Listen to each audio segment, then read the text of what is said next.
Hear all these stories anywhere you listen to podcasts on the Let's Read podcast.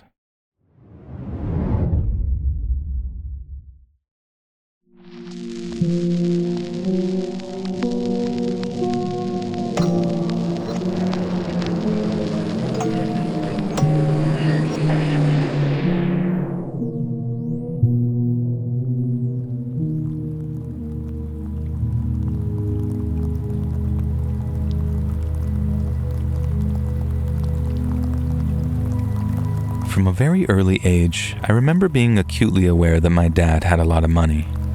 Even when we were still living in a small 2-up, 2-down terraced house in Garston, and I had just started school, I remember feeling this deep source of pride that my dad had the best car in the street.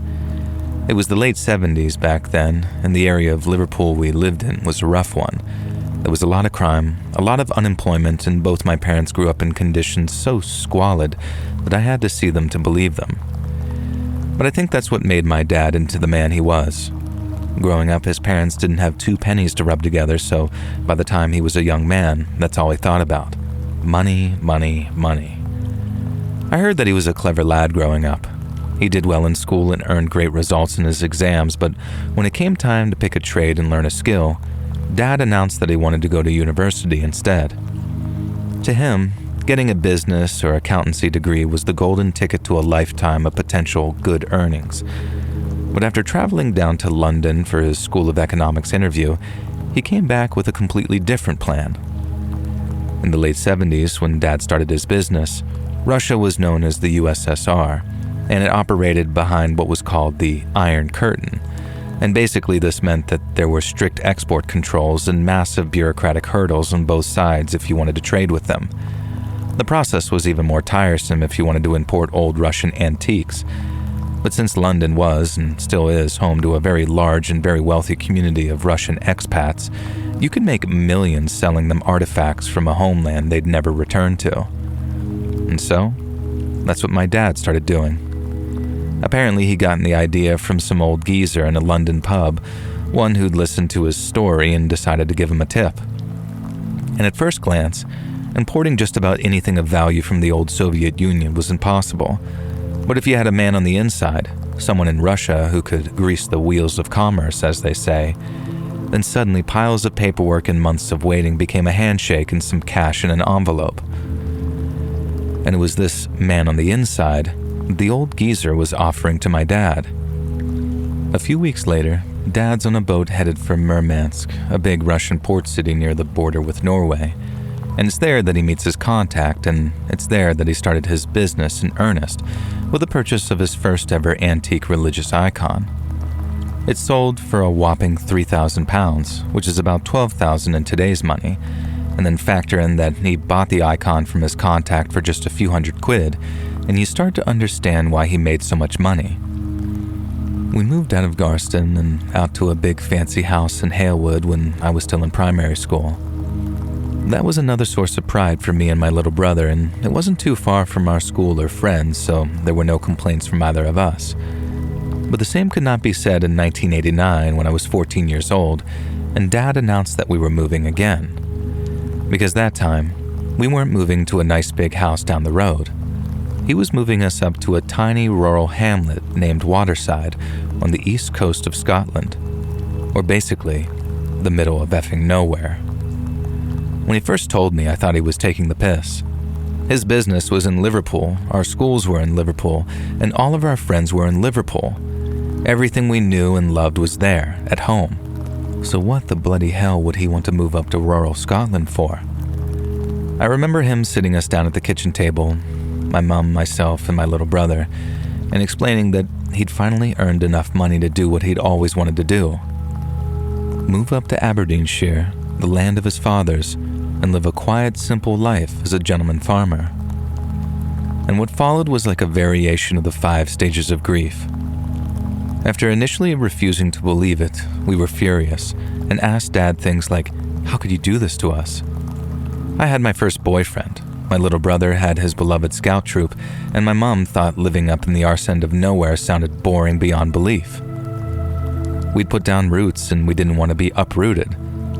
so then came the bargaining phase as we asked if we could stay in Liverpool while he moved up to Scotland. And he said no, of course, that he was selling the house to finance the purchase of the other, and that prompted us to enter the depression phase, and then finally, acceptance. Just over a week later, Dad loaded everything into a moving truck, and then we got into the car with Mum and drove behind him all the way to Aberdeenshire. Looking back on it, the scenery once we crossed over into Scotland was incredible, but considering the mood that we were in, we couldn't appreciate it. Waterside was gorgeous too, a collection of large houses nestled on the bank of a river, but it didn't feel like home, and it wouldn't for some time. A mile down the road from Waterside was a little seaside town called Newborough. It's a beautiful little place, but back then, it felt like we'd stepped back in time by about 50 years. Aside from the church, the greengrocers, and a little coffee shop, it was just houses, ponds, and fields. There were no playgrounds, no arcades, and worst of all, no cinema. Dad took us to the grocer's and coffee shop that first day, then tried to bribe us with cake as he gave us a little pep talk. And the way he saw it, I'd only have to live there for 4 years, in a nice quiet place like that with none of the distractions of the big city, and I could focus on getting the best exam results possible. That way, when I got into my first choice of uni, I could drink, smoke, and go clubbing as much as I liked, and he wouldn't be there to stop me. And I'll admit, the prospect gave me a bit of hope.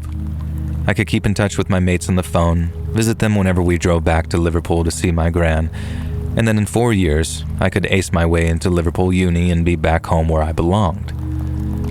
My little brother adjusted quite quickly too, especially once he found out Newborough had a scout troop of its own. And then over the next month or so, we all slowly adjusted to our new lives up there in the Scottish countryside. I started school not long after moving, and despite my abject terror that I'd be some freakish English loner, I made friends with a couple of Scottish girls quite quickly. We'd go walking on the beaches together, which was another thing about Newborough and Waterside that really won me over. Then we'd walk back into town to grab coffee together at the place with the really good cake. And then one day, as I was enjoying my tea and cake, my friend Nicola leaned over with her eyes on the table and whispered, "That man is looking at you." And I felt my heart rate pick up a bit when she said it, and then she added, "Behind you. He keeps looking over here at us, but mostly at you." She leaned back, then casually continued with whatever she was saying prior, but I couldn't match her calmness. I turned in my seat, pretending to look at the menu board behind the counter, and there he was in my peripheral vision. I half caught him looking when I turned too. Nicola was right. I turned back, then quietly asked Nicola if she recognized him, and she said no. She knew everyone in Newborough and knew a new face when she saw one. There was a stranger in town, and he'd taken an interest in me. As you can imagine, I was not flattered. I was 14, and this guy looked to be in his 20s or 30s, way too old for a girl my age, so the first thing that came to my mind was perv. But then if he didn't live in town and he didn't live up in Waterside, then he was a perv that I wouldn't have to worry about once I'd finished my cake. And the thought calmed me down for a bit, though it was still not very pleasant having to eat knowing his eyes were stuck to me. And once we'd finished, we'd thanked the owner and walked out of the coffee shop, only to realize that the man was following us. Nicola swore that it was her sixth sense kicking in, but as we were walking down the lane, she looked over her shoulder, then turned back and said, "He's following us." My instinct was honestly to run, not to confront the guy, but Nicola turned around and started asking him, bold as brass, "Are you following us, you perv?" He was tall, with dark hair and a dark jacket, and he had sunglasses on even though it was pretty overcast that day. For a second, a part of me thought that he was going to reply with, "I'm just walking to my car, love," or something like that, in which case, we'd made a total scene over nothing. But instead, the man just kept on silently walking towards us. Nicola and I got very nervous as he got close, but then he just sort of passed us. He didn't look at us, he didn't talk to us, he just walked right past us and carried on down that lane. Nicola and I were just stood there for a second like, what was all that about? We had zero clue why he hadn't just reacted to a 14-year-old girl calling him a perv, but what we were certain of is that we weren't about to walk the same way as him, even if our houses were in that same direction. Instead, Nicola and I walked back into town and sat in the coffee shop for about half an hour before attempting our walk home for a second time. We walked together for a while, talking about this and that until we parted ways, and I was then faced with crossing the bridge over the river alone. But right as I was about to cross the river, I spotted someone in the car park just off the left of the bridge. It was the man from the coffee shop, the one with the sunglasses, and it looked an awful lot like he was watching me. When I got home, I told my mom about him and how creepy it felt knowing that I was getting stared at. She said the man was just a tourist by the sounds of things, as they often drive up the East Coast, stopping here and there on the way. She also said that, unfortunately, unwanted gazes were something everyone had to deal with from time to time. Men stare at women when they're being lecherous, she said, and they also stare at each other when they're trying to start trouble down in the pub on a Saturday night.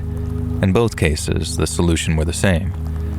Avoid the stare at all costs and leave if you feel unsafe in any way. Mum laughed when I told her about Nicola calling the guy a pervert and said that she liked the sound of her. And then I took a lot of reassurance in the fact that I was never going to see that guy again. But then, just a few days later, I did see him again, and he basically did the exact same thing. I'd walked into town on my own, then went into a minor panic when I saw him standing in a shop doorway wearing those same sunglasses and that same black jacket. I prayed that he wouldn't follow me again, but he did, and I did the same thing of doubling back and trying to lose him or wait him out. I really didn't want him following me out of town, and Nicola was away visiting her granny that weekend, so I couldn't call her for backup. Instead, I ended up calling a minicab to drive me all the way home. And then luckily, by the time it arrived outside the coffee shop, the man in the sunglasses seemed to have gotten bored and had stopped following me around. I was a bit relieved and a bit annoyed because if I'd known that he was going to get bored, I'd have saved a few quid and not rang a cab. But I had a little chat with the driver on the journey and then hopped out once we crossed the bridge and I was near my house. I just collected my change and I was climbing into the back seat when I saw a car behind us. It stopped less than 50 meters back, close but not too close, and I could have sworn that I'd seen it somewhere before. Well, I had, and as the cab took off, the car followed it. It was the same car that I'd seen parked near the bridge not a few days before, and in the driver's seat was the man in the sunglasses. And for as long as I live, I'll never forget how sick I felt walking up the pathway to my house. It wasn't so much that the guy had managed to follow me home, although that indeed was bad. It was the fact that as he drove past me after I climbed out of the cab, he had this big, smarmy grin spread across his face. It was like this sick sort of victory smile, that I win, and now I know where you live look. After walking through the door, I went straight to my mom and told her what had happened. I remember how her face dropped when I mentioned the car because, like me, she realized how serious the situation had become. This wasn't just some pervy older man following a schoolgirl around the village. This guy was tracking me, following me, stalking me. Most of the time, my dad was either out playing golf or drinking down at the village pub, but on that day, he was home, so when he heard me crying to my mom, he came running. He asked what was the matter, and when I told him, I assumed he'd just be angry. I thought he'd be straight onto the phone with the police, furiously demanding they do something before he does it himself, but he didn't do that. In fact, he didn't seem even remotely irritated. Instead, and for the first time in my whole life, I saw what my dad looked like when he was scared. I first noticed it when he was asking me to describe what the fella who followed me looked like. He asked about the car, if he talked like us, and what his voice sounded like, all sorts of questions like that. But aside from his physical description, I knew nothing about him. Once I'd finished saying everything I had to say, I thought Dad would dial 999, but he didn't. He just sat there with this wide-eyed, frightened look on his face like he was trying to figure out what to do. I remember saying something like, "Dad, aren't you going to phone the police?" Then my mom joined in asking what was going on and why he was acting like that. I suppose Mum knew him long enough to be able to read what was on his face because she started asking him to talk to her and tell her what was going on in this accusatory tone of voice. Dad stayed quiet for a bit, head in his hands by then, and the more scared he got, the more scared I got. Mum started raising her voice and shouting at him, then he shouted back at her to stay quiet, and then told me to go up to my room and make sure my brother stayed upstairs too. Keeping him up there was no problem. Dad had bought him a computer and a TV for his room, so he was glued to it, playing Mario or whatever and blissfully ignorant what was going on downstairs. Me, on the other hand, I couldn't stay put, and just a minute or so later, I slipped out of my room and stood at the top of the stairs and tried to listen in on what Mom and Dad were saying. They had the door closed downstairs, so I couldn't hear exactly what was being said, but I knew it was bad. They were trying not to raise their voices, but they were barely managing it, and although I heard them argue like that before, it was nothing like what I heard that day. Dad sounded terrified, so much so that I barely recognized his voice. Mom, on the other hand, sounded absolutely furious because she finally burst into tears. Ugly sobs, too, like she'd completely lost control. Dad cried as well, and they cried together for a minute before their voices went low again, and I lost them completely. When I heard the door open downstairs, I snuck back into my bedroom. I didn't want Mom and Dad thinking that I'd been listening in on their conversation, even though I had. I stayed in my room for a bit, wondering what was so terrible that they'd cried over it. And then after a while, I heard footsteps coming from the stairs, and Mom walked into my bedroom. She told me to pack my suitcase because we were leaving that night. She also warned me not to forget anything because we wouldn't ever be going back to that house in Waterside. Not ever. Mom then went into my brother's room and told me the exact same thing. Maybe an hour later, we were on the road, our suitcases and bags piled in the boot with some strapped to the top of Dad's Range Rover. We were driving down a narrow country lane, lined on each side by dry stone walls, and I was sitting in the back seat with my little brother. Mom and Dad were up front, not talking to each other, and there was this really tense atmosphere in the car. The tears had barely dried on Mom and Dad's faces, and my brother was furious that we were moving again, and I simply sat there just sort of shell-shocked. A few hours before, I'd popped into town to buy some stationery, then there I was, relocating for the second time in months, and somehow it was all my fault. I remember how quiet it was at first as we drove through the night, but then suddenly, I heard the sound of a loud engine revving behind us. I turned and saw a car speeding towards us up the lane with its headlights glaring. I remember shouting "Dad" to turn his attention towards it, but his eyes were already in the rear view. He gripped the steering wheel, put his foot down on the accelerator, and then the car lurched forward as he did. He was trying to outrun it, but the other car was too fast. And the next thing I remember, it was ramming into our back bumper so hard it made the car shake. My little brother started screaming, and Mom shouted something, but all I remember is leaning over in the back seat and hugging my little brother. I just didn't know what else to do. A second or two later, the dark car behind us was speeding up alongside us, and a fella I didn't recognize was leaning out the passenger window shouting something like, "Stop the car, I'm warning you, stop the car." My dad didn't even look at him. He just kept his eyes on the road, still trying to outrun them. But whatever 4x4 they were driving was much faster than Dad's. The stranger in the passenger seat leaned back into the other car, and then suddenly, he swerved beside us, trying to push us off the lane. Dad sped up, but the road twisted and our tires screeched as he struggled to keep us on the tarmac. Once we rounded the curve, the car bashed into us again, harder this time. Our car shook and Dad kept it in control, but the other car stayed close, its engine roaring as it kept trying to push us off the road. I didn't think we stood a chance, and that at any second, we were about to be pushed into a ditch or a tree and the car would flip, roll, and burn with all of us inside of it. Every single second felt like our last, and all I could do was hug my brother as he screamed. I remember closing my eyes as I lied through my teeth and told him we'd be fine. Then, when I opened them again, I saw a rooftop through our car's window. A rooftop meant a building, and a building like that one meant we were near a village. Dad put his foot down, weaving through the lane's bends, and then as we got closer and closer to the village, the dark car hesitated, then started to fall back.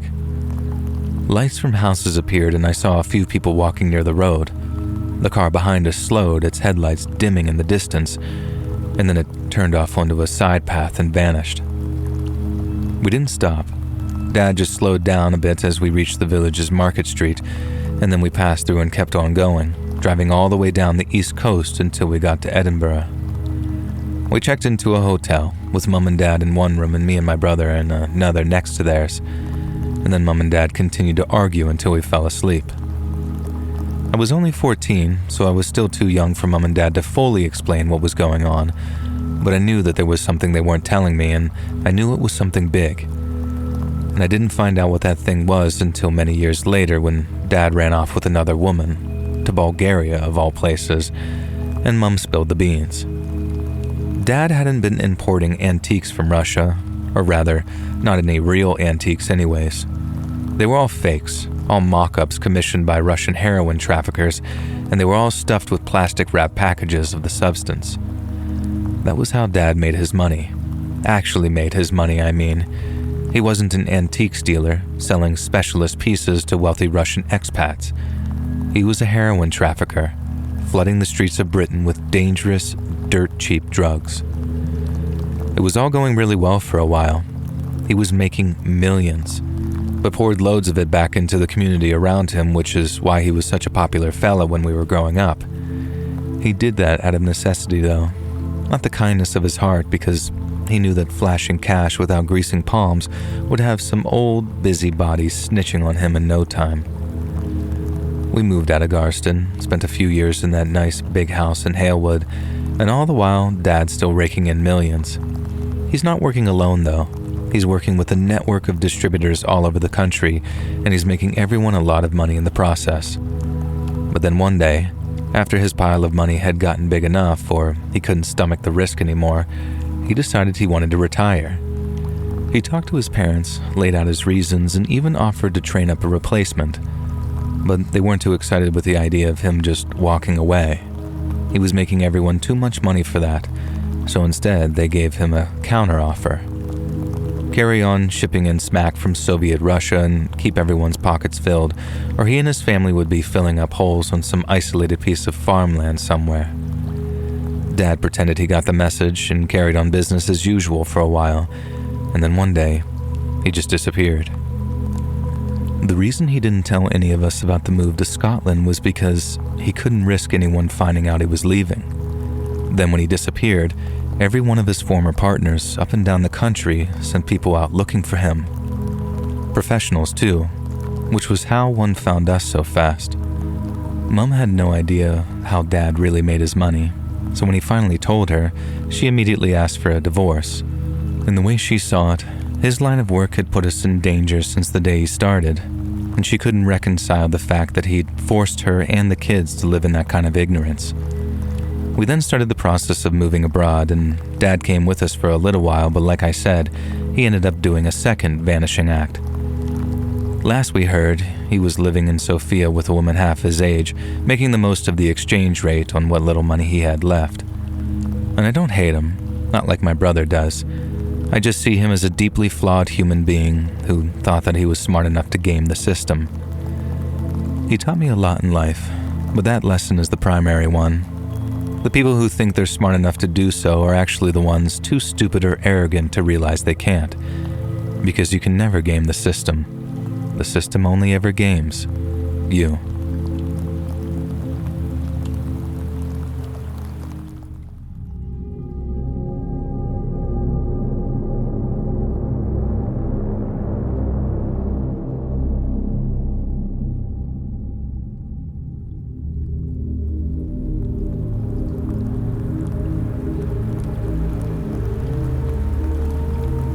I was 22 years old when this happened.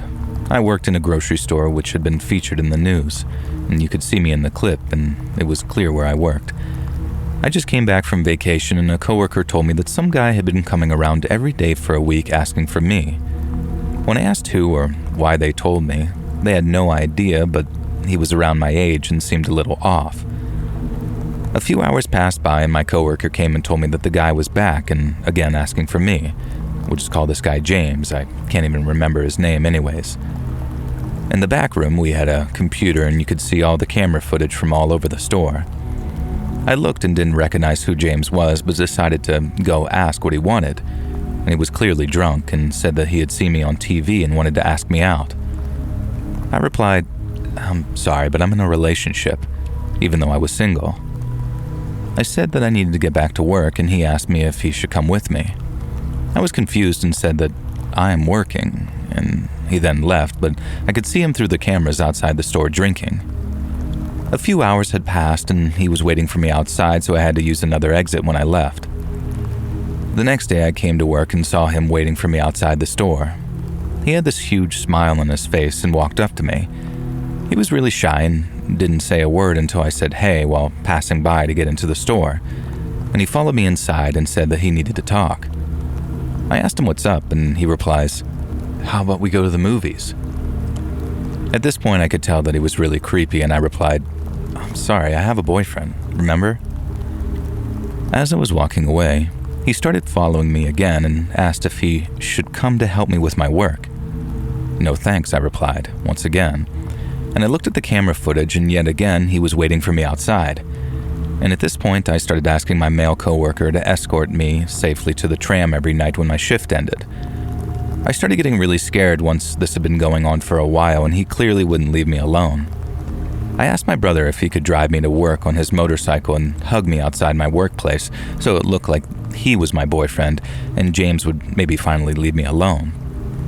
Since I knew he was somewhere watching and waiting for me to get to work, but that didn't seem to help. I started getting messages like, "Is that your boyfriend? And he doesn't need to know if we go out." And I was confused about how he had gotten my number. I asked all of my coworkers, and a new one said that she'd given my number because he said he was a friend of mine. And I was pissed. At this point, I asked my male coworker to throw him out if he ever came back, which was a lot to ask. And a couple of weeks went by without any harassment, and I finally thought that he had left me alone. But boy, was I wrong. I came to work one day and was in the changing room and heard that we have a new coworker and it was his first day. I didn't think anything of it and proceeded to change my clothes. Once I got out of the changing room, my jaw dropped. Another coworker said, "Hey, this is James," and I looked in horror as she asked me what was wrong. I said, "I know. This is the creep that had been stalking me for weeks," as James started to smile. I went and searched for my boss to ask him what in God's name happened. My boss said that he had no idea that this was my stalker and kind of just laughed it off as no big deal, and I told him, either he leaves or I will. And he said that I wouldn't have to work the same shift as James and that he couldn't fire him right there. But he lied. I had a lot of shifts with him, and whenever I went, he would just follow me without saying a single word, and he would just continue to follow me. I would often have my lunch break by the computer so I could see where he was. And every day I could see him just staring at me, behind me as I ate, as we had a lot of cameras there also. And this went on for a while. He would text me every day, but at work he didn't say a thing, just sit there and stare. Now my boss finally understood what a freak James was and that he really didn't do any work either, just kind of stalking me, and started to think of ideas of how to get rid of him. And one time I noticed James was clearly drunk at work, and I finally told my boss. And thankfully that day, he got fired. And this is when the stalking finally stopped.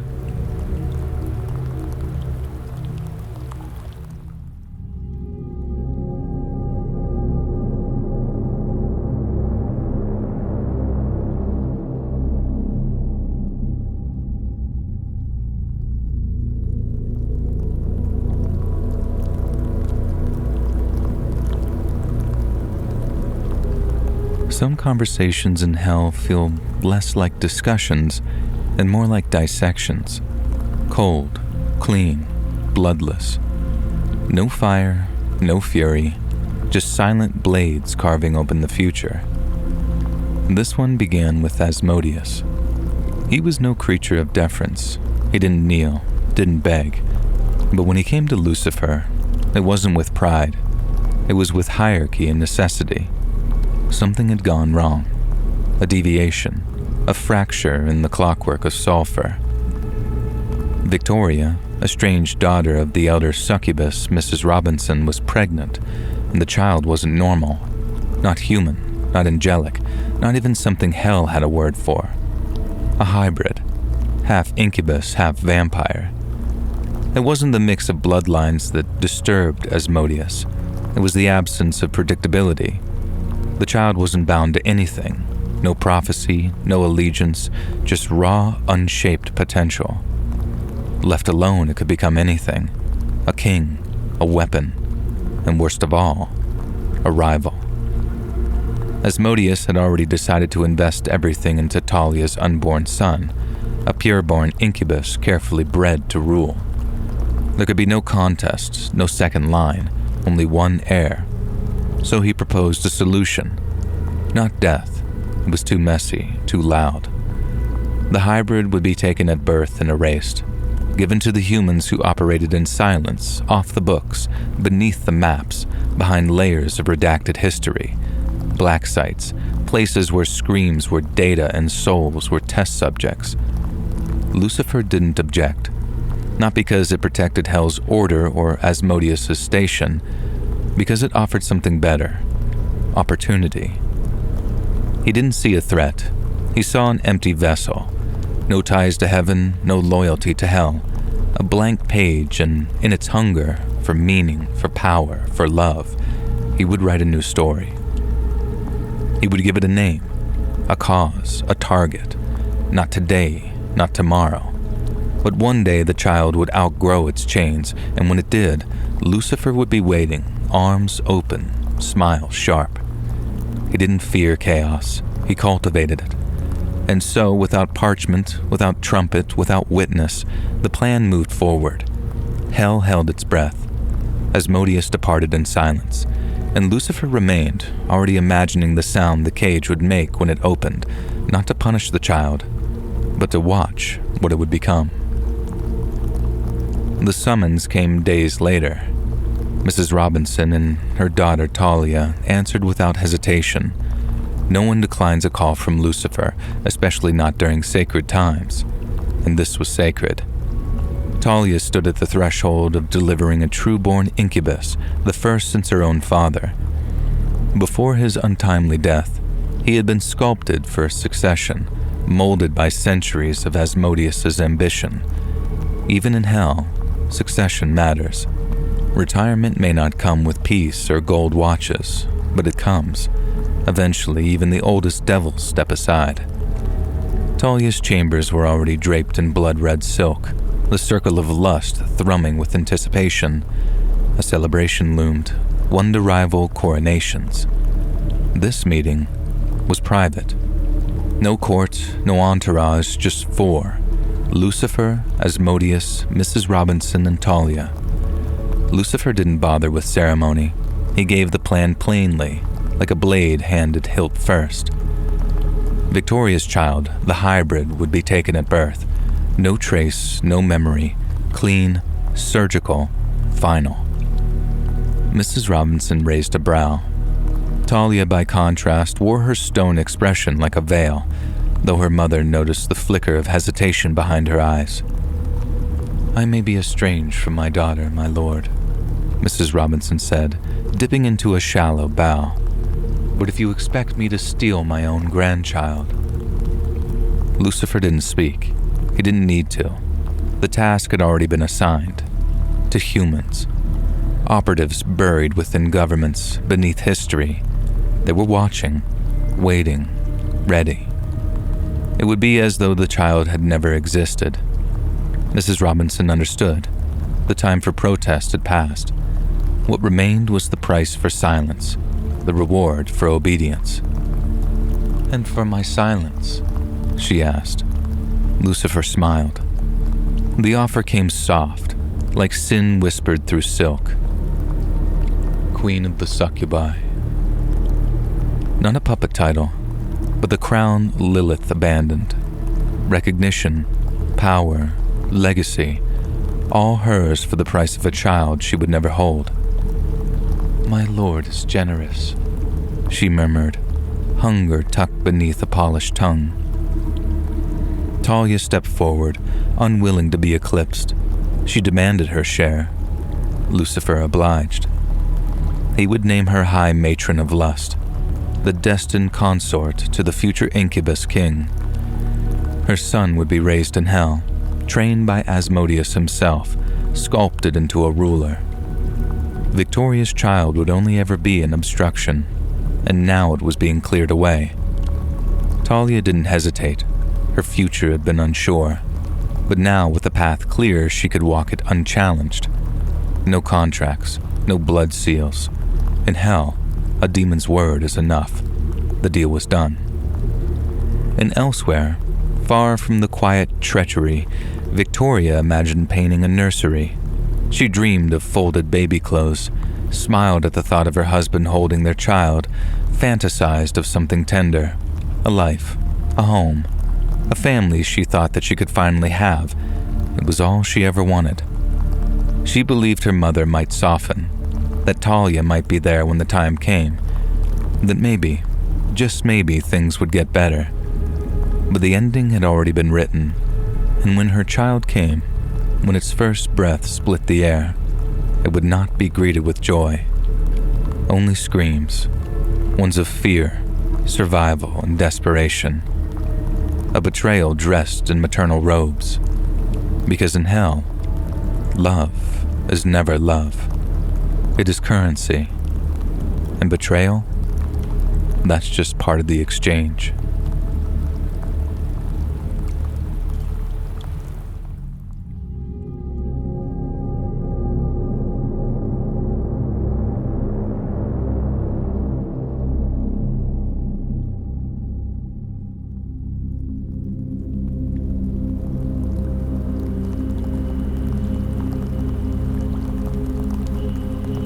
My name is Kathy.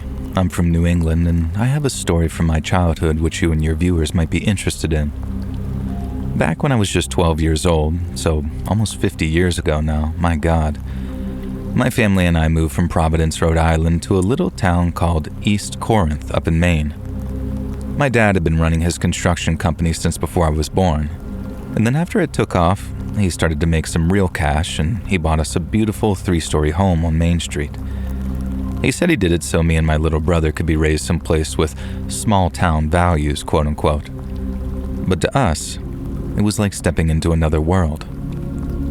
We went from big city Providence to a one-stoplight town where the biggest attraction was the Corinth Historical Society. And needless to say, my brother and I were not happy at first, and Mom wasn't too pleased about it either. But after just the first few days in Corinth, we started to take a real shine to the place, so to speak. The food at the local diner was fantastic. There were basketball courts near our house, and the peace and quiet you got at night out there was amazing. Everyone in town was really welcoming, too. The local pastor came over the day we moved in. Our new neighbors left gift baskets, and when the weekend came, 2 girls from the house across the street knocked on our door asking if I wanted to come hang out. Their names were Jenny and Joy, age 14 and 12, and they walked me over to the basketball courts to show me where kids hung out on weekends. There was the softball field, the 2 basketball courts and the tennis court, and then a big wall of trees with some woods behind them. Jenny and Joy said everyone's parents were cool with them hanging out there because everyone could keep an eye on them from the street. But we were never to walk beyond the woods, and that reason had a name. Trent Baxter. According to Jenny and Joy, the Baxters lived in the Manor Road apartments on the other side of the woods, and 15-year-old Trent was the biggest bully in all of the county. His dad was in jail, I guess, and his mom was a drunk, and young Trent had been so badly behaving in school that he'd been removed from the school system altogether around age 12. He used to get into fights with other kids, throw chairs at his teachers, and one time they said he even drowned the class hamster by trying to flush it down the toilet. Luckily, Trent knew better than to go wandering around our street or near the basketball courts, because every time he did, the town councilman would see him from his office and threaten to call the town sheriff. As a result, Trent mostly moped around the woods near the Manor Road apartments, setting rabbit traps and starting fires. And I appreciated the heads up. But since Trent didn't hang out at the courts and he didn't go to school, I didn't think that he'd be any sort of problem for me. But I could not have been more wrong. It was during our first meeting that Jenny and Joy gave me their general warning about the Baxters. Then that Friday, they walked across the street and asked if I wanted to come hang out with them and some other kids down at the basketball courts. And it was here that I got my second and more specific warning about Trent. Down at the courts, a kid named Stevie told me that when Trent found out a new family had moved into town, He was furious. Stevie also lived at the Manor Road apartments, but unlike Trent, he wasn't a predatory miscreant who broke, burned, or stole everything that wasn't nailed down. He'd come hang out on a Friday and a Saturday night, often with tales of Trent's trials and tribulations over at the apartments. According to Stevie, Trent would target an older widower who lived on the ground floor, banging real loud on his door because he knew the guy had a heart condition. He'd also target his neighbor's cats and dogs, and there was a rumor that he fed one a peanut butter and jelly sandwich, with ground-up glass as the secret ingredient. But that Friday night, and to my absolute horror, I learned Trent's newest target was my family. And like I said, Stevie mentioned Trent being furious when he heard we'd moved into town and had overheard him saying that he was going to burn our house down. Jenny and Joy, along with these other kids, assured me that Trent said stuff like that all the time, directed at just about everyone, but only rarely did he go through with any of his threats.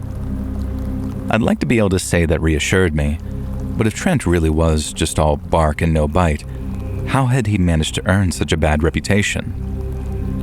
That evening, after I returned home from hanging out at the basketball courts, I told my mom what I'd heard about this Trent Baxter threatening to burn down our house. She'd also heard stories about the Baxters from some of the neighbors that had stopped by our place. Some pretty frightening things, too. But she knew that the people in East Corinth were mostly good, salt of the earth folks who wouldn't allow the Baxters to terrorize anyone, let alone the newest arrivals. And that was a lot more reassuring than anything the kids at the basketball courts said. I still really appreciated them being so welcoming, but nothing sounds truer as when it's coming from Mom, right? I figured the whole Trent Baxter situation might be a storm in a teacup, so to speak. But again, I was wrong. One night, about a week after moving into our new home, I woke up in the middle of the night to a very loud crash coming from downstairs. My dad grabbed his gun from the closet, ran downstairs to see what was happening, and then walked into the family room to find someone had thrown a brick through the window. And attached to the brick was a note saying, "Move." And that's all it said. Dad reported the incident to the county sheriff the next day, who sent out a deputy who'd grown up just north of town. Deputy Daniels said that he was familiar with the Baxters and would try to ascertain Trent's whereabouts from the previous night, but he also said it probably wouldn't be easy. As I already mentioned, it was known around town that Trent's dad was in jail and wasn't coming home anytime soon. According to the deputy, Trent's mom wasn't so much a sedentary drunk as she was a wanderer. She'd disappear for days at a time, and if you did manage to catch her, there was no guarantee she'd remember the exchange the next time you talked. Apparently, Trent often ran off and slept in the woods whenever he was in trouble, and his mom was more concerned with chasing bottles and boyfriends than she ever was with her own son. Finding him would be much easier said than done, and even if he did find him, Deputy Daniels wouldn't be able to do anything without concrete proof that it was Trent who'd thrown that brick. The only good news the deputy had was that it was unlikely Trent would try the same thing twice. He was a spontaneous kid of spitefulness, not a focused one, and as long as we stuck it out a little, he'd eventually get bored of us and just sort of move on, he said. I remember watching them fit in a new window with my dad talking about how it was just growing pains. There's always bad people any place you go, he'd say. But here, there's just one or two, not thousands like back in Providence. And Mom agreed. She said all Trent Baxter needed was a short, sharp shock to make it clear that we were not to be messed with, and then he'd just leave us alone. Dad stayed up late a few nights, sitting in the dark in the family room, looking out of our newly fitted windows into the street outside. He didn't keep his gun with him, he just wanted to catch Trent in the act and scare him a little. But Daniels appeared to be right, and Trent never showed. At school, Joy told me that she and Jenny had heard about Trent breaking our windows, and that they were very sorry that he'd chosen to target us. It was definitely scary, having such friendly, supportive people around. It did make things easier to bear, though. Joy said the same thing the deputy did, and that if Trent ever did get a whiff that he was the prime suspect, he'd probably disappear for a few days and we'd be able to carry on in peace. And she was right in a way, because the next few days and nights went on without incident, And as I said, we got the window replaced. Dad stopped sitting up late in our dark family room, and for about a week at least, it seemed like Trent had moved on. But then, the birds showed up. One morning after realizing that we were all out of milk, Dad decided to walk down to the general store to buy a carton or two. But he took just one step out of the front door and froze. He had a Cadillac Fleetwood broom, a real beauty, but all over the hood and roof were a bunch of dead and disemboweled birds. It looked like someone had gutted them on the spot because the insides were splayed out next to them, having pulled through slits which had been cut into their bodies. Whoever had done it had taken the heads off too, and at first, they were nowhere to be found. Dad takes one good look at the cadaver-covered car, turns back around, and then walks inside the house to call the county sheriff. He then spends the next hour or so disposing of the headless birds and hosing down his Cadillac until it was spotless again. And once he'd finished, and because he'd wasted a bunch of his morning cleaning off his car and talking to the cops, Dad figured that he'd drive down to the general store in order to claw back a few minutes of his day. Dad said that he'd climb into the driver's seat, then slid his key into the ignition, but when he turned it, there was nothing but a muffled sputter from the car's engine. He said he kind of just frowned and checked the choke and then tried again, but then instead of starting like it normally would, there was a strange, high-pitched whine from the rear like air was escaping a balloon. He started to panic a little as a series of dull thumps sounded from underneath, and then suddenly there was this huge boom as something exploded out of the car's tailpipe. Dad said he jumped up and then ran around to the rear of the car, only to see blood dripping from the exhaust. And then splattered on the ground behind it were all the little heads of the dead bird that had been lying on his car. That afternoon, Deputy Daniels was back in our kitchen talking with my mom and Dad over a few cups of coffee. And he recommended that Dad park his car in the garage from then on, and that when he caught up with Trent Baxter, he'd be arrested on suspicion of animal cruelty. A brick is a brick, but hurting animals like that was exactly the kind of behavior people had come to expect from Trent the Troll, as some kids called him. He was probably laying low, said Deputy Daniels, especially after the bird incident. It was also very likely Trent was angry that we'd dared to call the sheriff and wanted to give us one last F.U. before he backed off for good. At least, that's what Mom and Dad had chose to believe. Yet it proved to be nothing but wishful thinking. About 2 weeks went by and we'd once again assumed that we were in the clear, when one morning, someone started banging on our door at around 8. Dad went downstairs in his slippers to see who it was, only to find the mailman, looking white as a sheet and pointing at something that sat on our doorstep.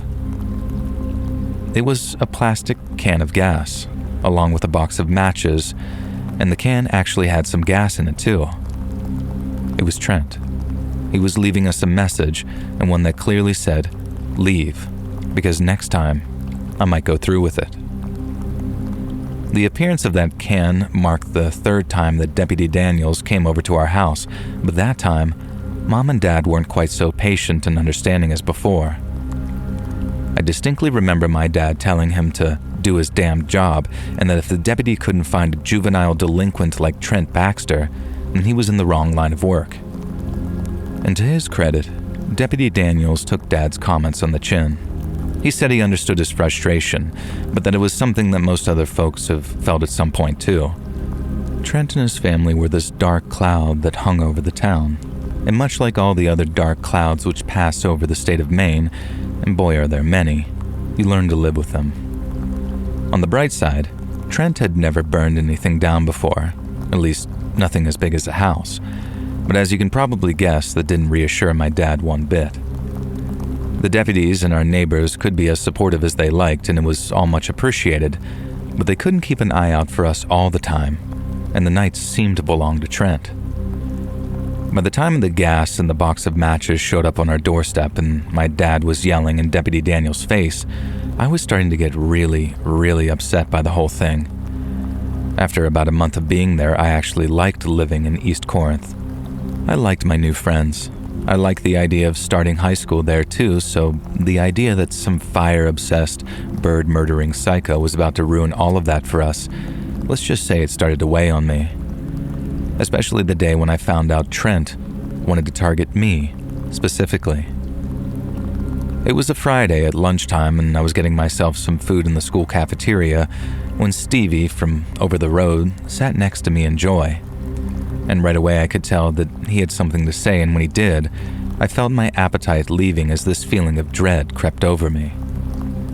Stevie said that he'd been riding his bike out near the apartments when Trent Baxter came out of the bushes, yelling for him to stop. Stevie knew he could outpedal him if he needed to, so he stopped and asked him what his problem was. Trent asked Stevie if he's friends with the new kid, i.e. me, and then when Stevie said yes, Trent told him that the new kid was, and I quote, dead meat. Since we hadn't got the message about leaving town, Trent was going to have to up the ante, and upping that ante meant targeting me. I was terrified, and the only thing that stopped me from descending into a full-on panic were Joy and Stevie's reassurances.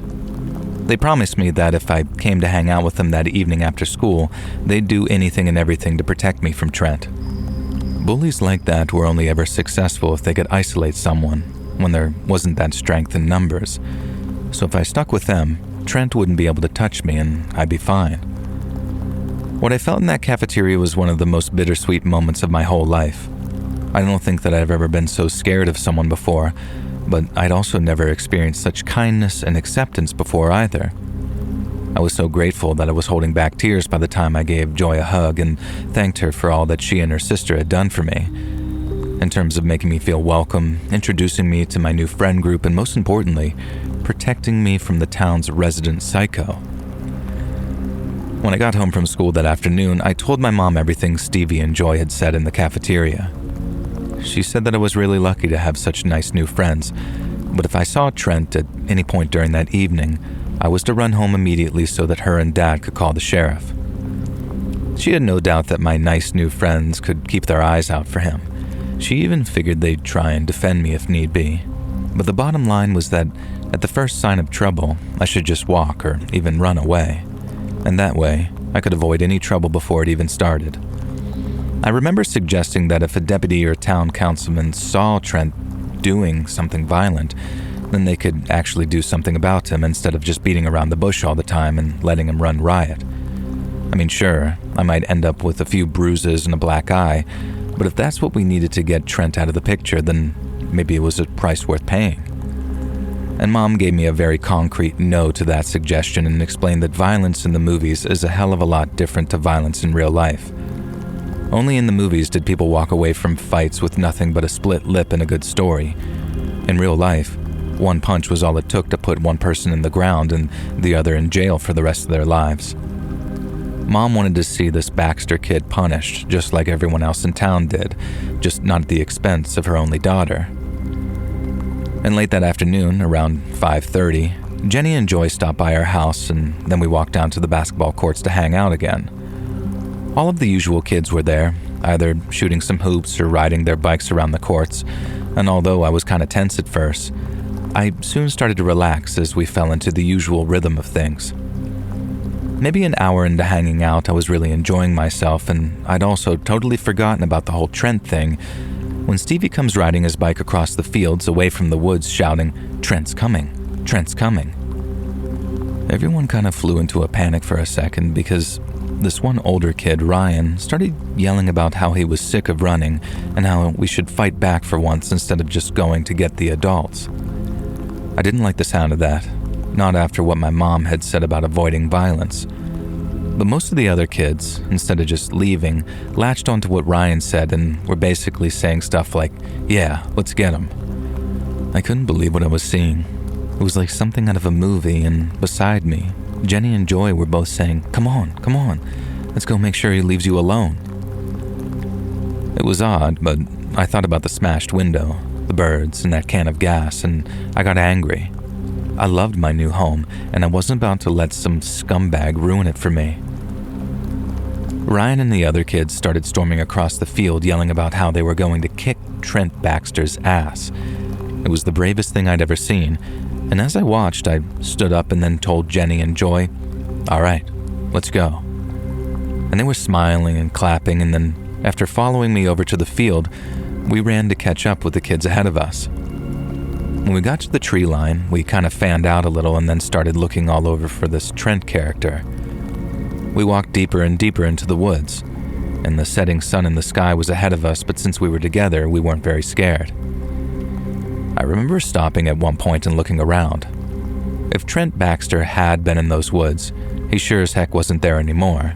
And I turned to Jenny, Joy's older sister, and then said something like, Look, he's gone." But the way she was looking at me was wrong. Very wrong. I know I'd only known her a few weeks, but I'd never seen her make a face like that before. Yet it wasn't just her that was staring at me with very cold eyes. It was everyone. I turned around in the spot and realized that they all started walking towards me. And then right behind me, I heard Jenny say, "That's where you're wrong. Trent Baxter's right here." And I turned just in time for Jenny to shove me backwards into the dirt as she yelled, "Here!" And I fell on my butt. But the pain of her turning on me dwarfed any I felt from the impact. I asked her what she was doing, but she didn't answer. And then I heard someone yell something terrible about me from my right before someone kicked me in the side of the head. I immediately went down, clutching my head, and that's when everyone jumped in and started kicking me. "Trent Baxter's right here," someone repeated, and the others laughed, but they never stopped kicking me. All I could do was just lie there, shielding my head from those blows, while I felt their sneakers and shoes smashing into my arms and my ribs and my back and my butt. I soaked it all up until someone tried stamping on my head, and that's when I realized I had to move. I felt like if I didn't, they'd kill me. I managed to make it to my knees before someone shoved me down again. Then the stamping and kicking and punching continued for a minute until I kind of just threw myself forward and made it to my feet again. That time I was able to run. They tried kicking my legs out from under me, but it didn't work, and I was able to get a real sprint going. The kids ran after me, and I remember looking over my shoulder, seeing them, and then feeling this surge of adrenaline take hold of me. And I ran, and I ran, and I ran, until I was all the way back to my street, before I realized that I wasn't being followed anymore. I remember looking back over my shoulder again and thinking, where the hell are Jenny and Joy? They lived just over the street from me, so wherever they'd run to, they hadn't been home. But then as I got closer to my house, I could see people gathered outside, and when I saw who it was, my heart sank. It was my mom, one of the ladies who lived across the street from us, along with Jenny and Joy. I was still in so much shock that when my mom ran over to escort me into the house, I didn't say anything. I wanted to get the blood off of me, get the dirt out of my mouth, and I didn't want to look at Jenny or Joy for a single second longer than I had to. Then as Mom sat me down and got out the Band-Aids and antiseptic wipes, she kept saying to me, "Trent Baxter's going to pay for this, sweetie. You just wait and see. The only folks they're going to be moving out of this town are him and his mom when they're carted off to jail." I didn't know how to tell her right away. I didn't even cry at first. I just sat there quietly letting her wipe the blood from my face and hands, almost like the calm before the storm. I was in shock. And a few hours later, after I'd cried my eyes out finally and gotten a long hot bath, I walked into the TV room and just told her straight up, "Mom, it wasn't Trent Baxter who beat me up. It was the kids who hang out at the basketball courts. It was all of them." And she was stunned. And if you hadn't already guessed, Jenny and Joy had ran ahead of me to tell everyone it was Trent Baxter who'd ambushed me after I'd wandered into the woods. So, to have me telling her something different, and that in fact there might not even be a Trent Baxter to begin with, it all came as an obvious shock to her. She was in denial at first, talked about how our neighbors had mentioned the Baxters on more than one occasion. It wasn't out of the question that a bunch of kids were all just in on some cruel joke. But the whole town.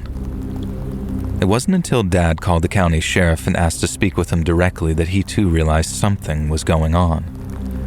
The sheriff had someone run some files, only to discover that there hadn't been a Baxter family living in East Corinth since 1934. Dad then gave him an earful about Deputy Daniels, and how one of his peace officers had lied to his face about having met Trent Baxter and his mother. But when accused, Deputy Daniels played dumb and said that he was just trying to reassure the newcomers that he could keep them safe. The sheriff apologized for his deputy, saying that he was just young, dumb, and eager to impress. But Dad didn't buy it, and he too began to realize the same thing I had. There were no Baxters living in those apartments. The townsfolk had invented them. It took a few days of subtle investigation before Dad moved us back to Providence. He said he wanted to be sure before he got us packing our bags.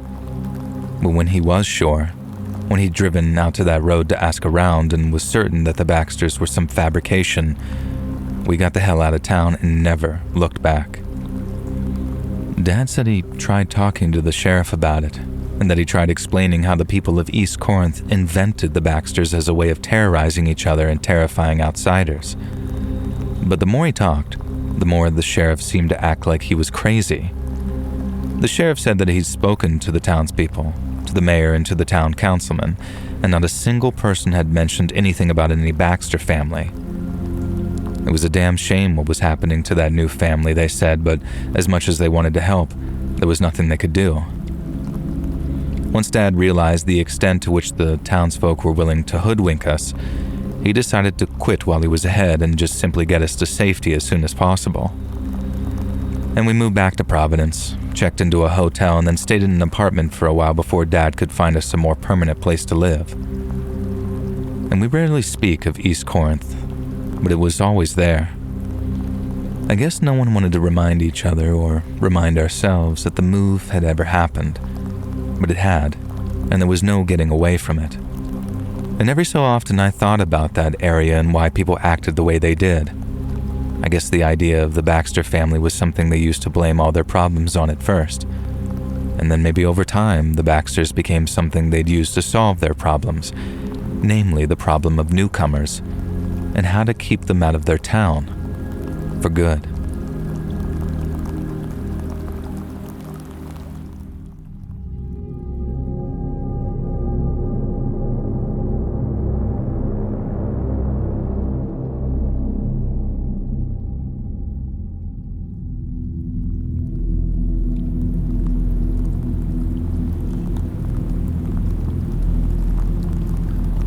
It was mid-March. My friends and I were in our early 20s and really into backpacking, hiking, camping, etc. Living in the Pacific Northwest, we were definitely in the right area to satiate our cravings for the outdoors. We wanted to go on a weekend camping trip, so earlier in the week, we went out scouting for an area to camp. After we drove a ways out of town, we found a rural road that looked pretty promising. A few miles down the road, we came to an intersection. We could continue straight where the paved road turned to gravel, turn left to be near a creek about 20 feet from the road, or turn right onto what looked like a little used, mostly grass-covered road. We decided to turn right and see what the area held. The grassy road followed a gentle left curve for about 100 yards and then opened up to a small roundabout with a flat, campground-looking area to the right of it. The site looked like it had been used plenty of times, but there was a lot of untouched grass on the road and a flat area, so we assumed no one had been there in a while. We liked the spot, but it was a little close to the road for us, so we decided to get out and have a look around. Shortly into our inspection, we found a trail that went deeper into the woods.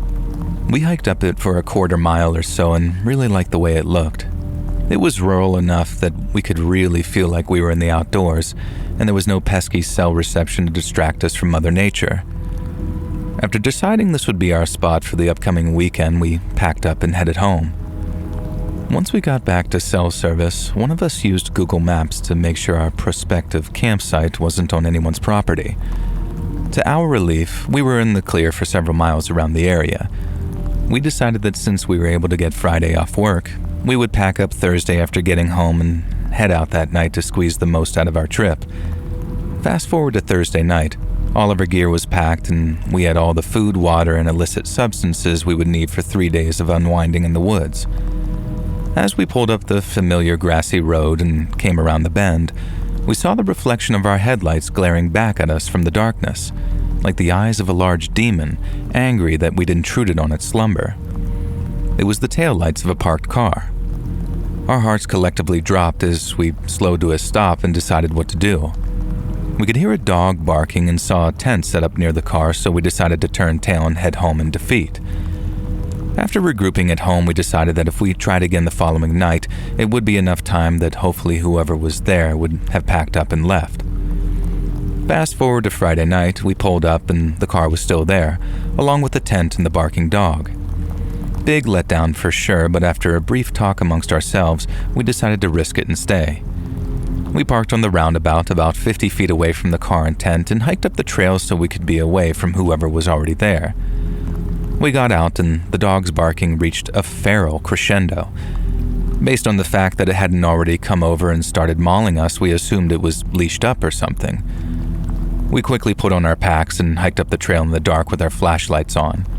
It was a creepy walk, especially since everyone was practically holding their breath in fear of someone coming out to yell at us for trespassing or ruining their night or something, but nothing happened. After making it to a good spot and setting up camp, we got right to partying. We joked about what the camper or campers we passed must be thinking or doing right now and tried to scare each other with half-cocked theories about whoever it was and what they might do to take revenge on us for barging in on their quiet evening. Little did we know, the memory of our trip would be ruined in a way that none of us could have guessed. Eventually, we all fell asleep and the next day rolled around. I spent that Saturday hiking further up the trail and exploring. Nothing major happened, and we ended the night much the same way that we did the previous one. Sunday is when the story takes a turn. Everyone was tired, hungover, and pretty much ready to go back to civilization, so we started hiking back to the car. When we got there, we all noticed a complete shift in the atmosphere. I can only describe the scene as eerie. It felt like all the life had been sucked out of the wilderness. For the first time since arriving, the woods were completely silent. The car was still there and so was the tent, but we didn't hear the dog barking anymore. Being daylight now, we could see more of the encampment. It was unusual to say the least. The car was up on the type of little ramps people use for working on their vehicles. The tent was open, and there was a plastic fold-up picnic table set up next to the car with all kinds of things on it. Motor oil, transmission fluid, automotive tools, a gallon of milk with the lid off, paper plates, miscellaneous food items, etc. And it looked like someone was working on their car in the middle of the woods and stopped to prepare a meal, only to seemingly vanish into thin air.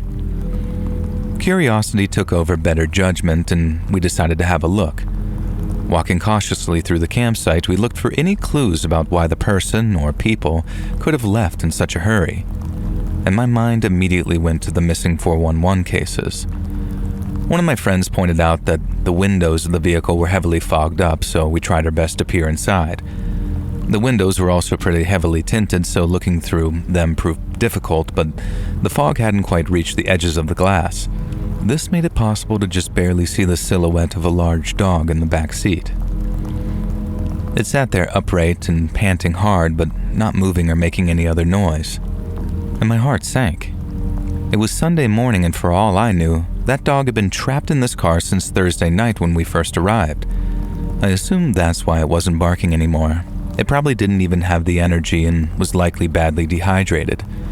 We debated what to do and decided trying to break a window or open a door to let the dog out was a bad idea, since it could be violent or hurt itself on the broken glass trying to get out itself. We didn't have cell reception. We decided with heavy hearts that the best choice would be to drive back to town and call animal control as soon as we had service. We left, and I made the call and did my best to explain the situation to the person who answered. He told me he would head out to the area in a few hours and update me on how it went, and I thanked him, and that was the end of the call. I waited around for hours to hear back from the guy, and I started getting restless. Worried for the well-being of the dog, I ended up calling him back when it reached around 7 p.m.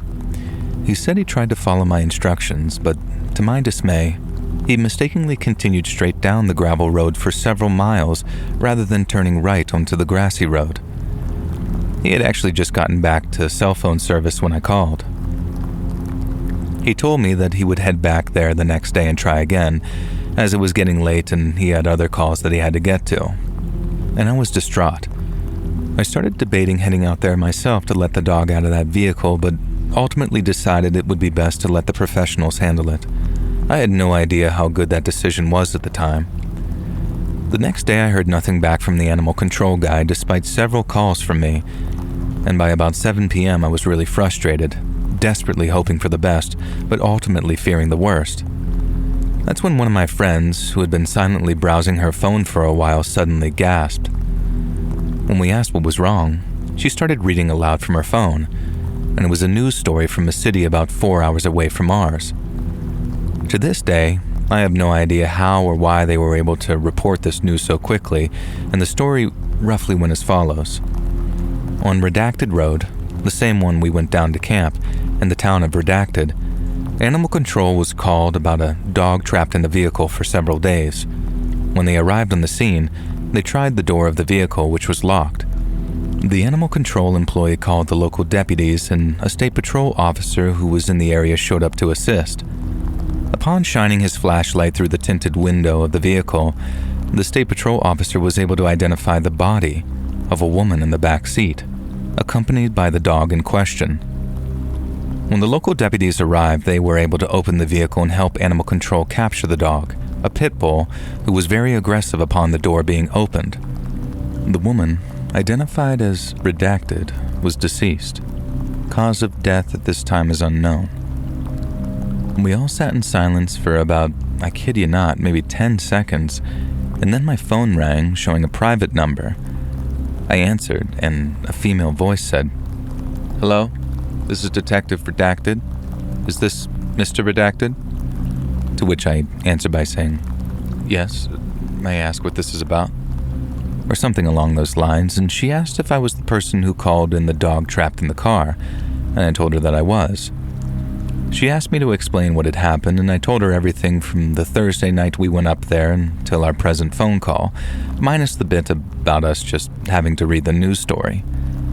Something in my gut told me that it would be better not to mention what we had just learned, and she seemed surprised and said, "Oh, that's it?"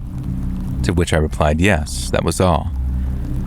And as an afterthought, I asked how the dog was doing, and she said it was alive and in the hands of animal control. And I then asked if she needed anything else from me, and she said no, but that I would hear from her if anything else came up. The call ended, and we all started talking at once, asking each other if anyone had touched the vehicle or anything at the campsite, and to our relief, it appeared none of us had. We couldn't help but imagine what would happen had we broken a window to rescue that poor dog. The next day I called the animal control guy and introduced myself and apologized for his experiences after explaining that we saw a news story about what we had found. I asked him what would become of the dog, and he told me it was going to the Humane Society and that they were going to try to rehabilitate it. Apparently it had been trapped in that vehicle so long that it started eating the person who was in there with it. I asked if I could come visit the dog, and he said that right now the dog was technically evidence related to the case and that I couldn't see it, but he would let me know if anything changed. After a few weeks of waiting and wandering, I called the Humane Society to ask about the dog and was told they regrettably had to put it down. I guess there was just no coming back from what that poor thing went through, and I didn't get or ask for any more details. Eventually we got word about the coroner's report. The woman was transient, a mother with an ex-husband and a 9-year-old son. She died from a drug overdose. Time of death was recorded to have happened at approximately midnight of the very same Thursday that we first went to the campsite and saw our car. After all this time, I googled the old news story about what had happened just to refresh my memory on the details, and what I found really took me by surprise. According to several other news stories that came up in my search results, stretching back to at least as early as 16 years before our event took place and up until the current year of 2025, there had been a surprising number of mysterious deaths that occur on that specific road that we found. We haven't been back to that neck of the woods since, and probably never will.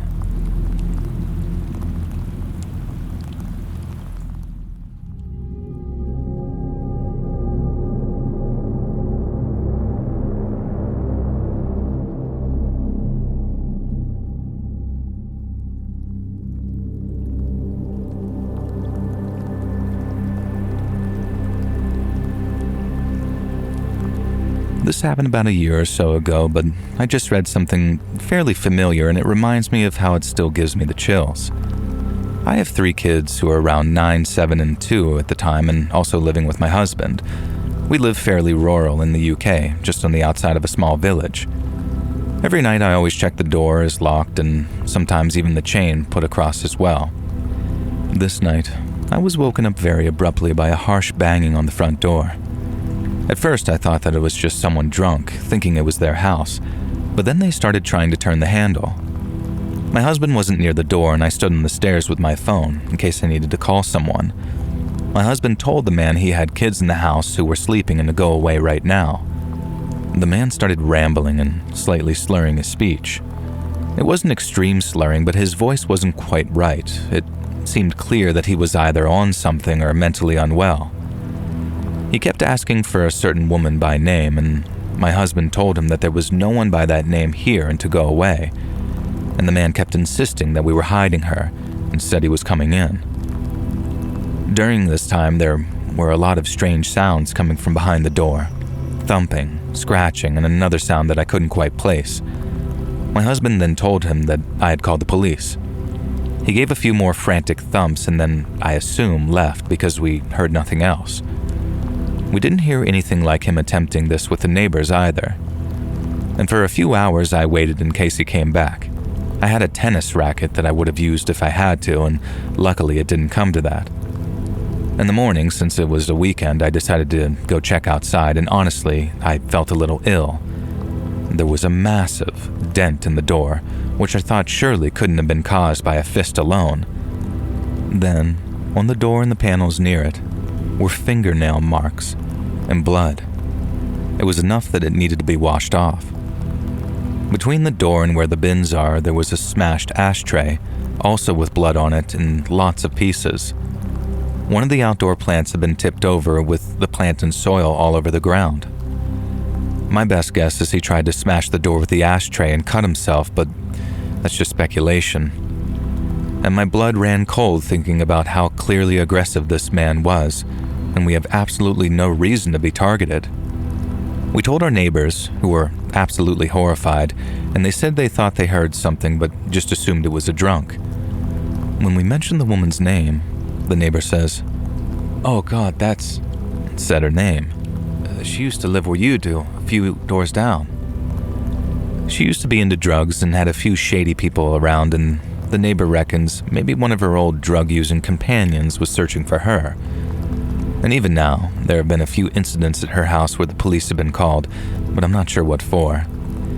Now we have a video doorbell and alarms fitted, so at least a button now goes straight to a security system that, if you don't answer, will send the authorities.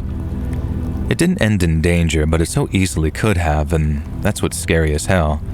So seriously, she doesn't live here, and to the absolutely insane door-knocking guy, please, never come again.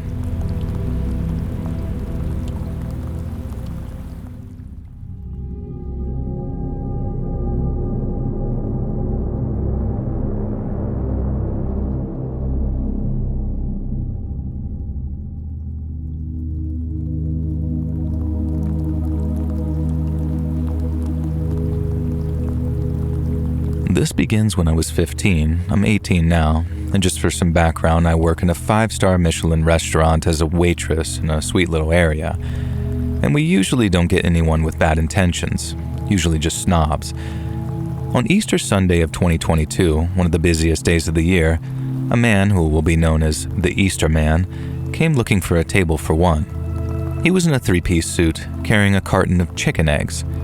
He was seated in my section, so I went over to get his drink and food order. And once I got his order, he kept talking, asking about my education, what I was doing in school, and what my plans were for the future, what my hobbies were, my name, etc., etc. It was just a little too much to be polite, but I let it slide. I was busy, tired, and I didn't want any trouble, and eventually he left for the day, and I thought that was that. And oh, was I wrong. For the next couple of months, he would come in 2 to 3 days every week. He got more confident, attempting to flirt with me, asked me to come out with him after work, etc. However, things just got worse during one shift. I was walking him to his table and he slid his hands down my back and over my butt. I turned around and somehow politely told him not to touch me and not to push my boundaries as I was only 15, and he knew that. and I didn't serve him that day. Now a week later, he comes in, and I refused to serve him again. My manager took over his table, yet when everybody was on break and I was the only one on the floor, he came inside, and he knew by this point that it was table service only, and he came up behind me, bringing his hands down my arms. I was shaken up, but politely again told him not to touch me. And I didn't hear from him again until next Easter, 2023. Last Easter, things got worse. He showed up again with his usual shenanigans. However, my managers were prepared this year, not allowing me to go near him and keeping me safe, though this was only useful inside of work. I walk through the town center to get to work. It's about a 25-minute walk from the train station.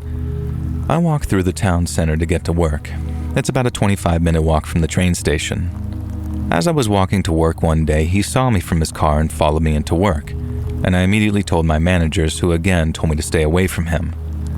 A week later, I was having coffee before work and about a 50-minute walk from my job. What do you know? Guess who sees me and follows me on foot to work? I told my managers again, who kept me away from him again. Yet that day was different. He asked my managers for me, saying he knew I was there because he'd seen me. Now last year, 2024, I took a lot of holidays around Easter time and was off for exams. Supposedly he came in a few times asking for me and didn't come in much when I wasn't anywhere to be seen. It's just truly terrifying that I have a stalker who shows up every Easter.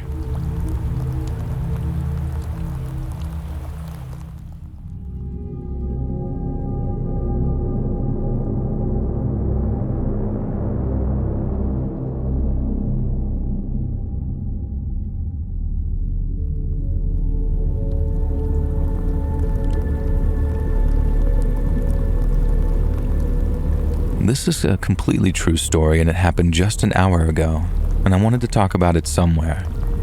Now for context, my wife and I were on vacation in Mexico. We're both honestly loving it here, and the situation doesn't change that, but I am reevaluating security. My wife and I went out to dinner and walked back to our hotel. We got inside our room, we're setting things down and all that, and a few minutes go by and there's a knock at the door. A man quietly says something in Spanish, in an inflection that's clearly trying to get our attention. Think room service or something. My wife looks at me, wondering who would be at the door. And at this point, I should clarify that we had the Do Not Disturb tag on the door. A few seconds go by and there's a knock. My wife signals for me to go to the door, so I go over. At this point, we've made no sounds for probably a minute before and during the knocks. And just as I reach the door, the key card unlocks it, and it opens. A dirty-looking man is standing there, about 2 feet from my face. I put my hand on the door to prevent it from opening any further, and I think he was as surprised as I was. He starts speaking in Spanish, and I hear the word Wi-Fi somewhere in there, and I say, "No hablo español." In broken English, he tries to ask if the Wi-Fi is down. My wife says it's not. I'm just kind of shell-shocked by what just happened, and I keep my hand on the door as he talks and eventually leaves. I shut the door and engage the physical lock this time. I usually do this, but we had just walked in and we're setting our stuff down. I talk with my wife as we try to gather our thoughts about what had just happened. Essentially, a man knocked, got no reply, and then let himself in and asked about our Wi-Fi. No, this was a clear burglary attempt. He had a master key card and thought that we weren't home. A minute or two after this went down, once we'd collected ourselves and understood what just occurred, I passed the information to the front desk in case this guy attempts other doors. They seemed to take it pretty seriously, but there were no updates beyond that. The fact that this just happened has my mind kind of blown, and I don't know if I've fully processed it yet. Like, what if we were back 30 minutes later? Probably would have lost some stuff. 5 minutes later? We walk in on a guy in our hotel room. What if we'd gone to bed earlier tonight? We could have been asleep. The AC is loud and I don't know if I would have heard the knocking through my sleep. If it was going to go down, surely the way it did was optimal, but those ifs are crazy. I'll definitely be storing our valuables in the safe now. Should have done that already, but we just recently got here. Lesson learned, I guess. In the future, stuff is going immediately into the safe and the lock is getting engaged right away.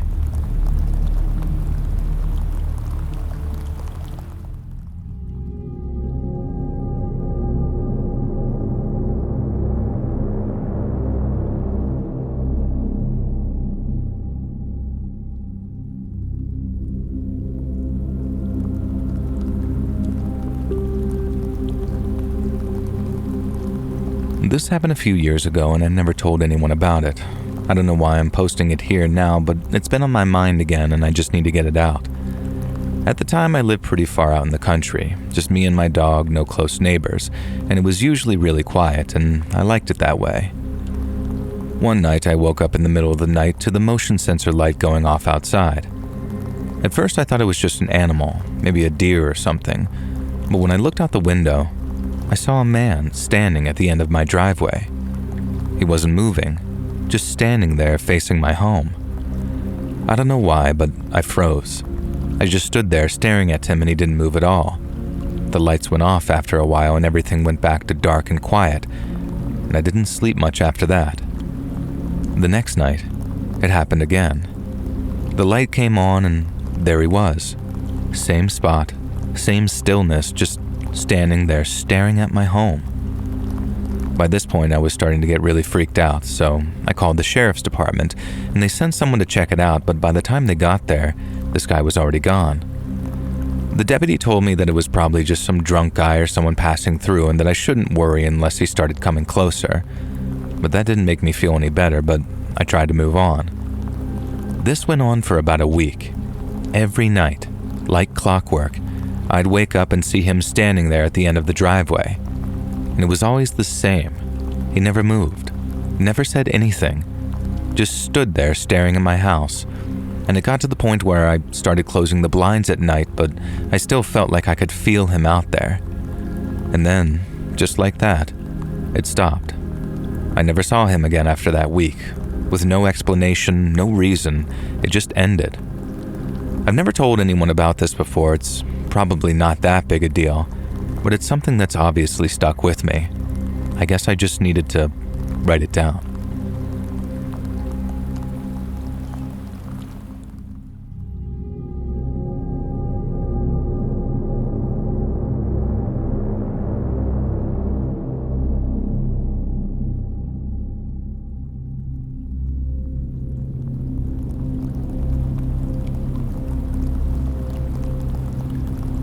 It was just past midnight and my wife and I were in bed.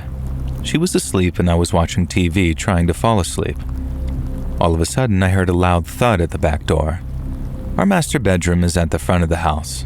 Then I heard a bunch of bumps all along the walkway on the side of the house, and meanwhile, the dog was losing his mind. There was pounding at the front door. I thought it might be the cops or some kind of emergency, so I jumped out of bed and turned to the corner to the front door, only to see a girl, probably in her 20s, very small, yelling, let me in, 4 men in a van, they're hunting me." And I'm just responding, what the F is going on, as she's pounding on the front door. I looked around and didn't see anyone. I told her as much, but then my wife rounded the corner and said to let her in. The girl ran in with no shoes on, wearing muddied pajama pants. I told her to sit down and said that I'd check things out. As I was putting on pants, she starts yelling, "They're right here, 4 men. They want to murder me. There's one aiming at me. They want to kill me." But there was no one. She started running around our house, jumped on our bed and slammed our window shut, and then ran into the guest room, then the bathtub, and then the laundry room. At that point, I was losing my patience, so I told her, "Go to the couch and sit down. There's no one out there. If you live 2 blocks away, I'll drive you." And that was a big mistake. At this point, I realized that she was unhinged and probably experiencing some kind of neurological episode. I just wanted her out of the house, so I got the car while my wife brought her outside. I checked the mirrors, totally empty streets. The girl started saying that they were crawling on my car, and I assured her that they weren't and asked for her address. 16th Avenue and 15th Street, she said. I told her that didn't exist in this neighborhood. She screamed and said they were coming. We hadn't even left yet. I told her again no one was out there. I asked her for directions if it was close, and I followed the rough 2 blocks that way she mentioned earlier. She started spitting out wrong addresses, and everywhere she said it should be, it wasn't. And then she covered it up by saying that she was just trying to lose them, crawling around the back seat and checking out the windows. "They're chasing us on scooters. I can see the gun," she yelled. And she shouted, "Go left, right, left." And of course, no one was there. I hit the brakes, and I turned to her and said, "Sit your butt down and put on a seatbelt." and she protested, so I said that I wasn't driving until she did. And then she pointed to a really nice house and said, "That one's mine." And it occurred to me, maybe I was the one in danger. Maybe she was directing me somewhere to get jumped, so I told her, "I'm not driving you anymore. Where do you actually live, and where can I drop you off?" And she said 7-Eleven, so that's where I went. It was just a couple of doors down from my house, and I told her to stay there and called the cops. I ran back home to see if we had any old shoes that she could take, and I assumed that she had taken some kind of weird drug. 5 cop cars ended up combing the neighborhood for a while, and it was obviously her who had made all that ruckus. I hope she got herself figured out, but I left that to the cops.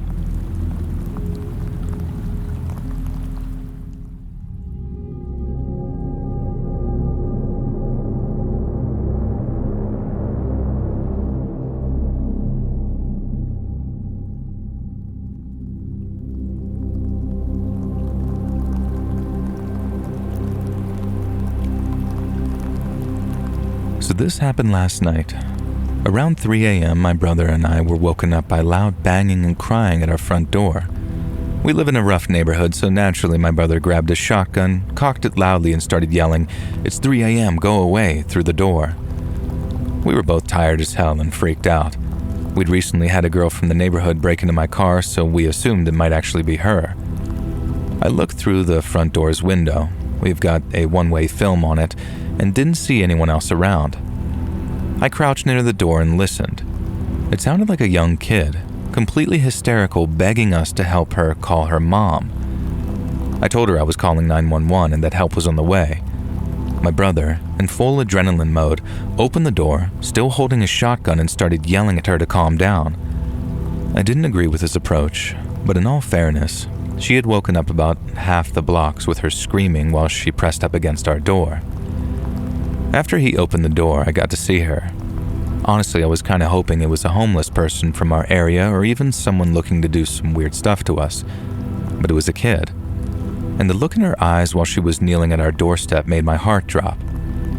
I was thinking that she was around 14, but she said someone had crashed into her car down the street, and she left her phone in the wreck so she couldn't call her mom.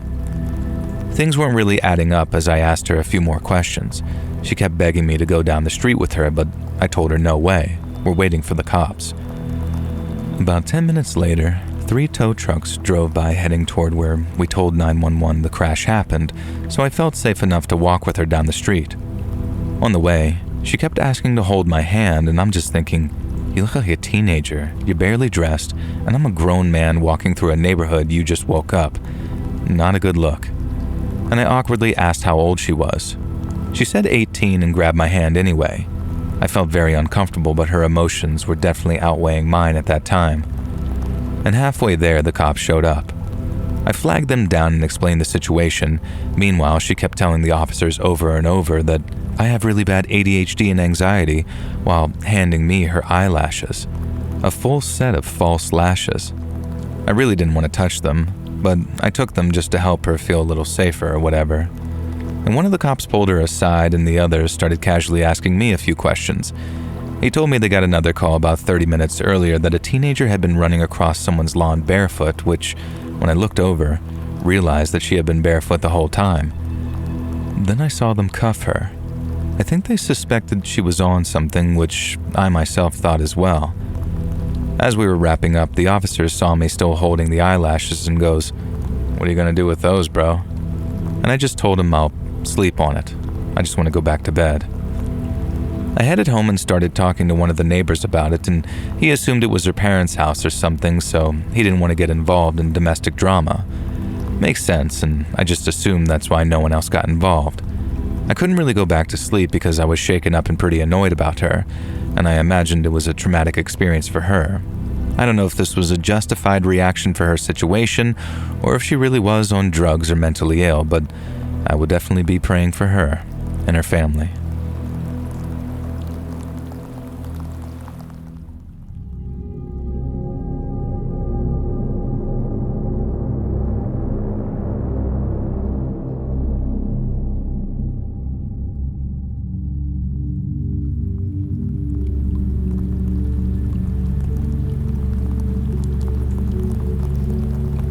So I guess the wildest thing I've ever experienced happened last year, and I still don't know how to explain it without sounding like I'm making it up.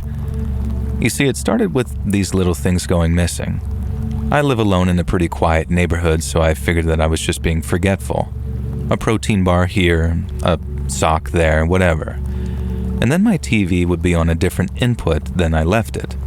Nothing huge, just enough to make me second-guess myself.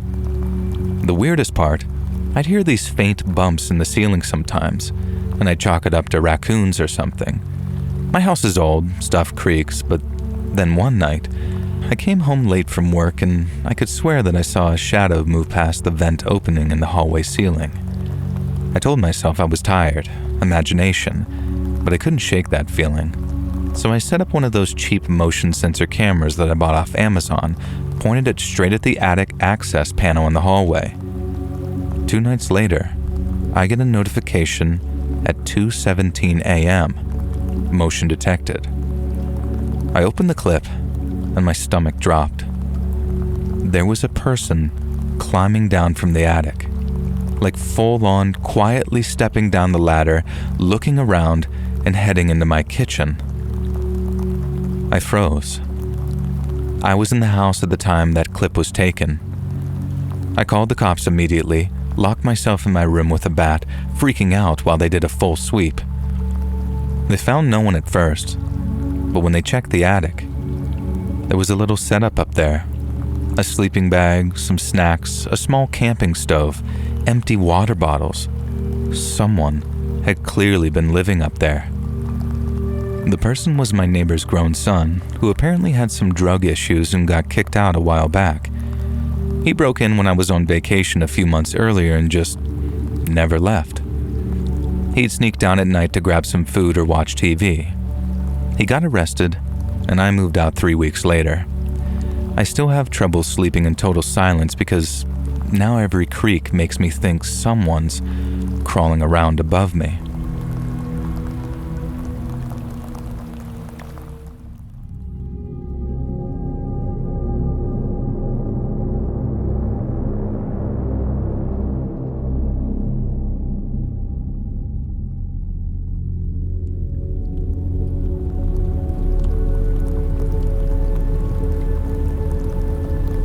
Even though this happened almost 10 years ago, I've never been able to get it out of my head, so I thought I'd post here. I was about 11 or 12 years old living in an apartment with my mom. Right across from my apartment was a very creepy neighbor. I could write a whole book about all the creepy, wild, and downright insane things he said and did during the 2 years he was our neighbor, but this is the one thing that stuck with me more than anything else. My mom and this neighbor were having a casual conversation.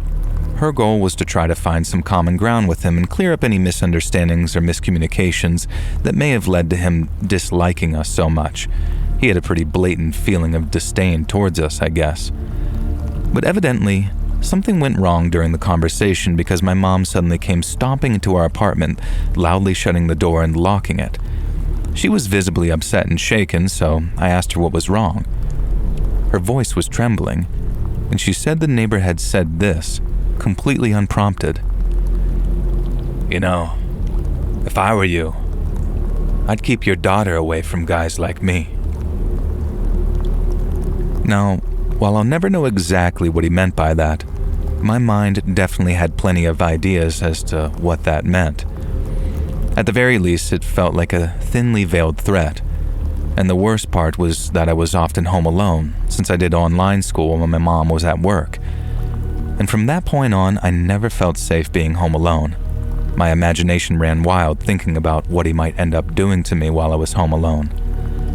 Now, I never thought that I'd say something like this, and I feel a little guilty about it, but thankfully, he ended up dying before he ever followed through on his creepy comment.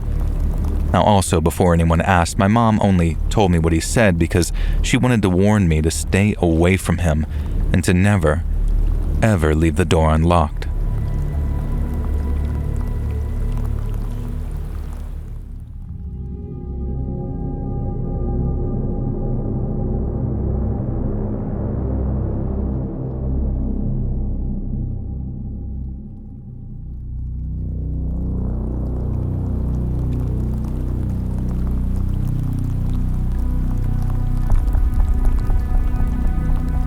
I've spent the last 25 years as a ranger at the Wind Cave National Park here in western South Dakota.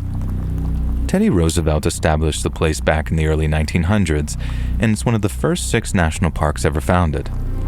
But although it's more than 50 square miles of dense forest, mixed grass, prairie, and rocky hills, it takes its name from the geological phenomenon that is Wind Cave. Wind Cave is the largest of its kind in the entire world, and has more passage volume per cubic mile than any other on the planet, which, in plain English, means there are more underground tunnels under the park than any other place in the world. On top of that, only around 10% of them have been fully explored, meaning there are thousands of miles of unexplored passageways, and at the going rate, technology permitting of course, it'll take scientists and cavers more than 600 years to fully explore them. The Lakota Native Americans who made the area their home spoke of a living, breathing cave system through which their ancestors had crawled from the underworld during the first days of creation. They called the caves Washanaya, and they played an important role in the culture and creation myths of their people, who speak of Tokahei, or the first man emerging from the darkness. It sounds like classical mythological storytelling, yet the Lakota's belief that Wind Cave is a living, breathing network of tunnels is not entirely unfounded. When high pressure is higher outside the cave than inside it, air flows into the cave, raising the cave's internal pressure to match outside pressure. The process also works in the exact opposite way, meaning that in some of the larger caves, the continuous flow of air really does give the impression that the earth itself is inhaling and exhaling. As you can imagine, such an incredible natural phenomenon attracts a lot of visitors each year, and for the most part, those visits are safe and uneventful. But one day back in 2003, what started as a fairly routine search for a missing hiker became something I'll never forget. I'd been a ranger at Wind Cave National Park for just over 3 years when the call came in. It was late in the afternoon on a chilly September day when my phone started buzzing. Its screen said Grand Teton, short for Grand Teton Interagency Dispatch Center, so I knew some kind of emergency must be unfolding. When I picked up, the dispatcher told me she'd gotten a call from a panicked hiker who said his friend had followed a child into Wind Cave and neither had come out again. Since this is still technically an open investigation, I'll refer to the missing person as Hiker M out of respect for his family. I know the internet can go crazy with amateur detectives chasing up leads, and I don't want to be the cause of an unnecessary grief to those affected. The caller, on the other hand, I'll refer to as Hiker F, so the missing hiker and his friend. The 2 men had been hiking down Lookout Point Trail, but when they reached Wind Cave, they saw a lone child running towards its entrance alone. At the time, the cave wasn't attended by any park staff, and since both men knew that the caves weren't a safe area to play, Hiker F claimed they'd called after the child, but the little boy hadn't responded. Concerned for the child's safety, both men ran after him, and then by the time they caught up, they saw the boy crawling into a narrow tunnel. Hiker M followed, assuring Hiker F that he'd return in just a few minutes, but apparently, he didn't come back. After some time, Hiker F followed his friend down the narrow tunnel, calling out for him as he went, but no one responded. Then, rather than risk getting himself lost down there, Hiker F ran back to the surface and then ran another 2 miles to get the cell signal to call 911. First thing I did was alert the superintendent. Then I called the park's search and rescue team and directed them toward Wind Cave. It was early evening by the time I reached the entrance, but the team had already mostly assembled, and within the hour, everyone was on site and ready to go. There were 8 of us, including 2 caving specialists who mapped parts of the cave with the Paha Sapagrado. Hiker F was there too, and he got more and more agitated as he repeated his story to us. See, the first thing Hiker F did after he exited the cave, following the brief search for Hiker M and the child he'd followed, was go looking for the kid's parents. If there was a kid running around, then his parents or teachers or whoever he was with would surely be nearby. So when Hiker F went running out of that cave hollering for help and there was no one around, he obviously got real spooked. I could understand why. I mean, what the hell was a kid doing out there all alone? We didn't have time to dwell on it though. We geared up, our caving specialist took point, and then we entered the cave. The entrance was a tight squeeze, barely 2 feet wide, and I felt that familiar rush of cool air as we shimmied through, and the cave's breathing blew a breeze against my face. Inside, the passage opened slightly, but it was still cramped, with jagged walls and a floor that sloped unevenly. Our headlamps cut through the dark, catching flashes of the delicate blade-like rock formations that almost look like spiderwebs frozen in stone. Our caving specialist traced the path they believed Hiker M most likely took, which took us to a low crawl space branching off the end of the main tunnel. We crawled single file as the passage narrowed even further, forcing us to belly crawl, which made our packs drag against the ceiling. After an hour, we found signs of Hiker M. A torn piece of blue fabric caught on a jagged rock, probably from the jacket he was wearing. This was obviously bad news. Not only had he gone deeper than we'd hoped, but there was a good chance that he was hurt, and if he was hurt, getting him out would be a problem. We pushed onward, following what our cavers thought was the hiker's most likely route. The cave twisted and branched, and our specialists were almost constantly checking their maps. But Hiker M's path didn't follow any known route. From what they could tell, he'd taken turns that led from the developed paths and towards more unexplored sections of the tunnel. And by midnight, we'd advanced no more than around 2 miles, and the passages were only getting tighter. My shoulders brushed the walls, and I had to tilt my head to avoid the ceiling. Before long, we'd found more signs of our missing hiker. A smudged handprint on a tunnel wall, a boot print in a patch of damp clay. Then, in a smaller chamber, I saw something that made my skin crawl. A water bottle, one we later determined belonged to Hiker M, lay half crushed in the corner of the chamber. Next to it was what we determined to be a smear of blood on the wall, fresh enough to glisten in the light of our headlamps. And that's when it became clear Hiker M was hurt, which made our search for him time critical. And we kept going. But it almost felt like the cave itself was fighting back in places. Passages narrowed to little slits, forcing us to backtrack, while one tunnel suddenly dropped off into a pit and showed to be too deep to cross without climbing gear. Another tunnel ended in a pool of dark, still water, and while I'd never actually seen it before, I knew enough about Wind Cave to know that I was looking at Calcite Lake. This was formed millions of years ago by water carving intricate passages through the earth. Calcite Lake glimmered in our headlamps because of the calcite rafts, these thin floating sheets of mineral that drift on its still surface. And around the edge of Calcite Lake is a buildup of silt, and it's that fine damp rock dust that preserved Hiker M's boot print, right there on the edge of the water. The lake isn't deep enough to drown in, not unless a person was laying down unconscious. But if that's what happened to Hiker M, we'd have found his body right there on the surface. And just like everywhere else in those tunnels, our missing hiker was nowhere to be found. Now by 3 a.m., we were exhausted, and we'd gone so deep that our radios were useless. We retreated to the surface to regroup, promising Hiker F that we'd go back for his missing friend in the morning. And maybe 6 or 7 hours later, reinforcements arrived, including a team from the NSS, the National Speleological Society. They were some of the best cavers in the entire country, paid to map out places like the Western Fringe, where reaching underground passages sometimes took days of living like moles. And we split into 3 groups, each taking a different branch from where we'd found the blood. Then within just a few short hours, we found what we suspected to be further traces of Hiker M, including a broken fingernail and another smear of blood.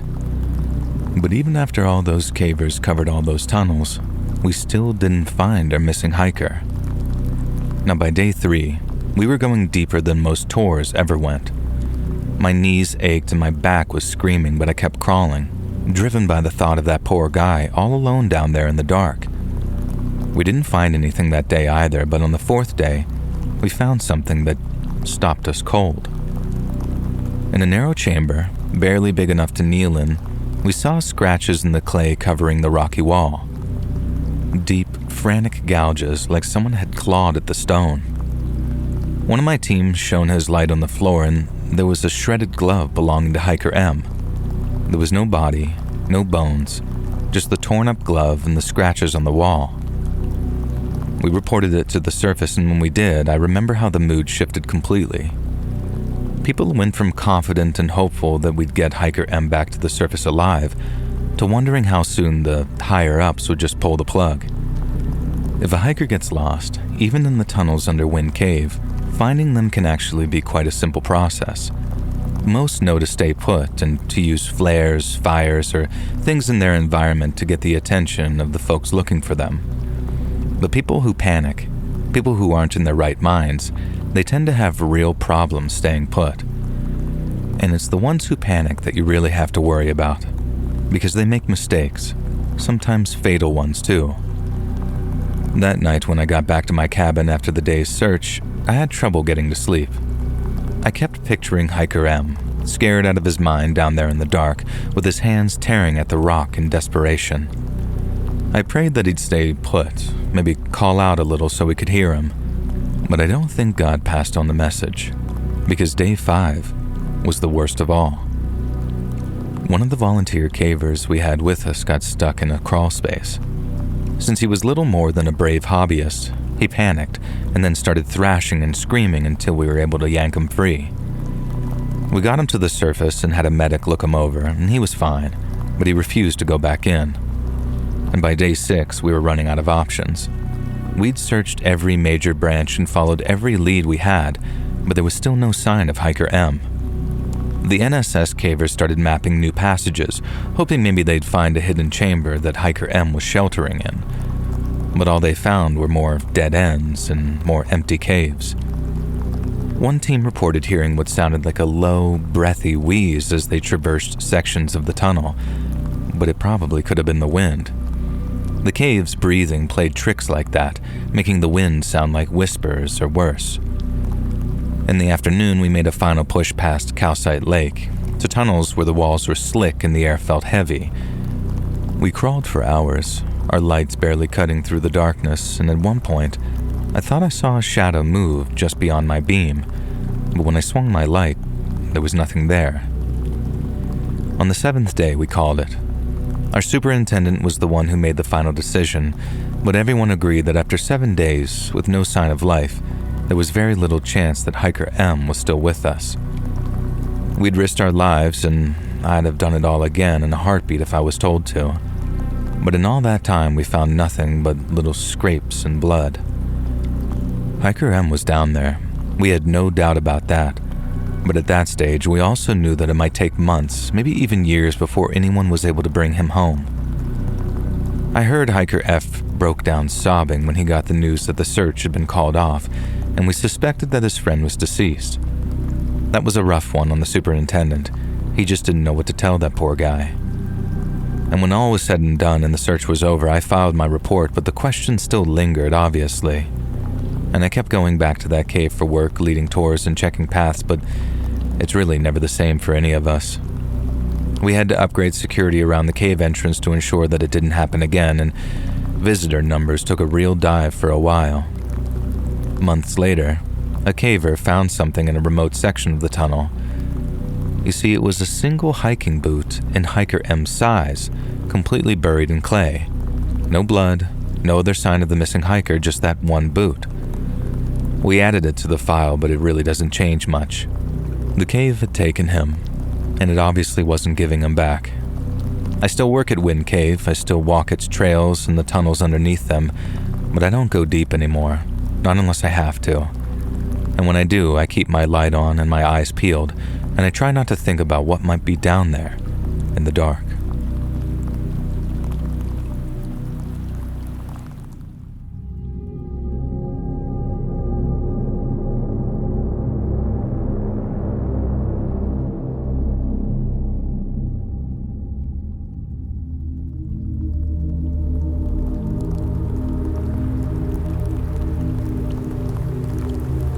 I have an unusual face. I see people looking when I talk to them, and I catch them staring when I walk past, and they can't help themselves, and it doesn't make me mad or anything. I'd look too if the roles were reversed. Now, I'm not ugly by any standard. I do okay in the dating world, but the story of how I got the face is quite ugly. And since it's one that I feel like I'm getting off my chest as I sent this into you, you get to read about it. So I grew up in Ohio, and although my mom tried her best, I was a bad kid growing up. She had to work a lot to keep her son, i.e. me, clothed and fed, and Grandma was just too damn tired to keep a leash on me, so by the time I was 13, I was running wild almost every night in the company of some equally damaged friends of mine. I say damaged because it was around that same time I found out my dad hadn't just run off. He'd been murdered. And after I found out, I was just mad. All the time, I guess. But so were my friends, and that's how we ended up discovering a mutual love for our favorite pastime, breaking stuff. On a Friday night, we'd head over to places where almost every single house on the street was derelict and boarded up. Then where we could, we'd kick in doors, kick down fences, and smash wooden beams. And we didn't always stick to abandoned houses either. And a lot of the time, we'd pick one or two occupied ones and toss a brick or two through their front windows. We were letting out all the tension, I guess, and I'm not making excuses for myself.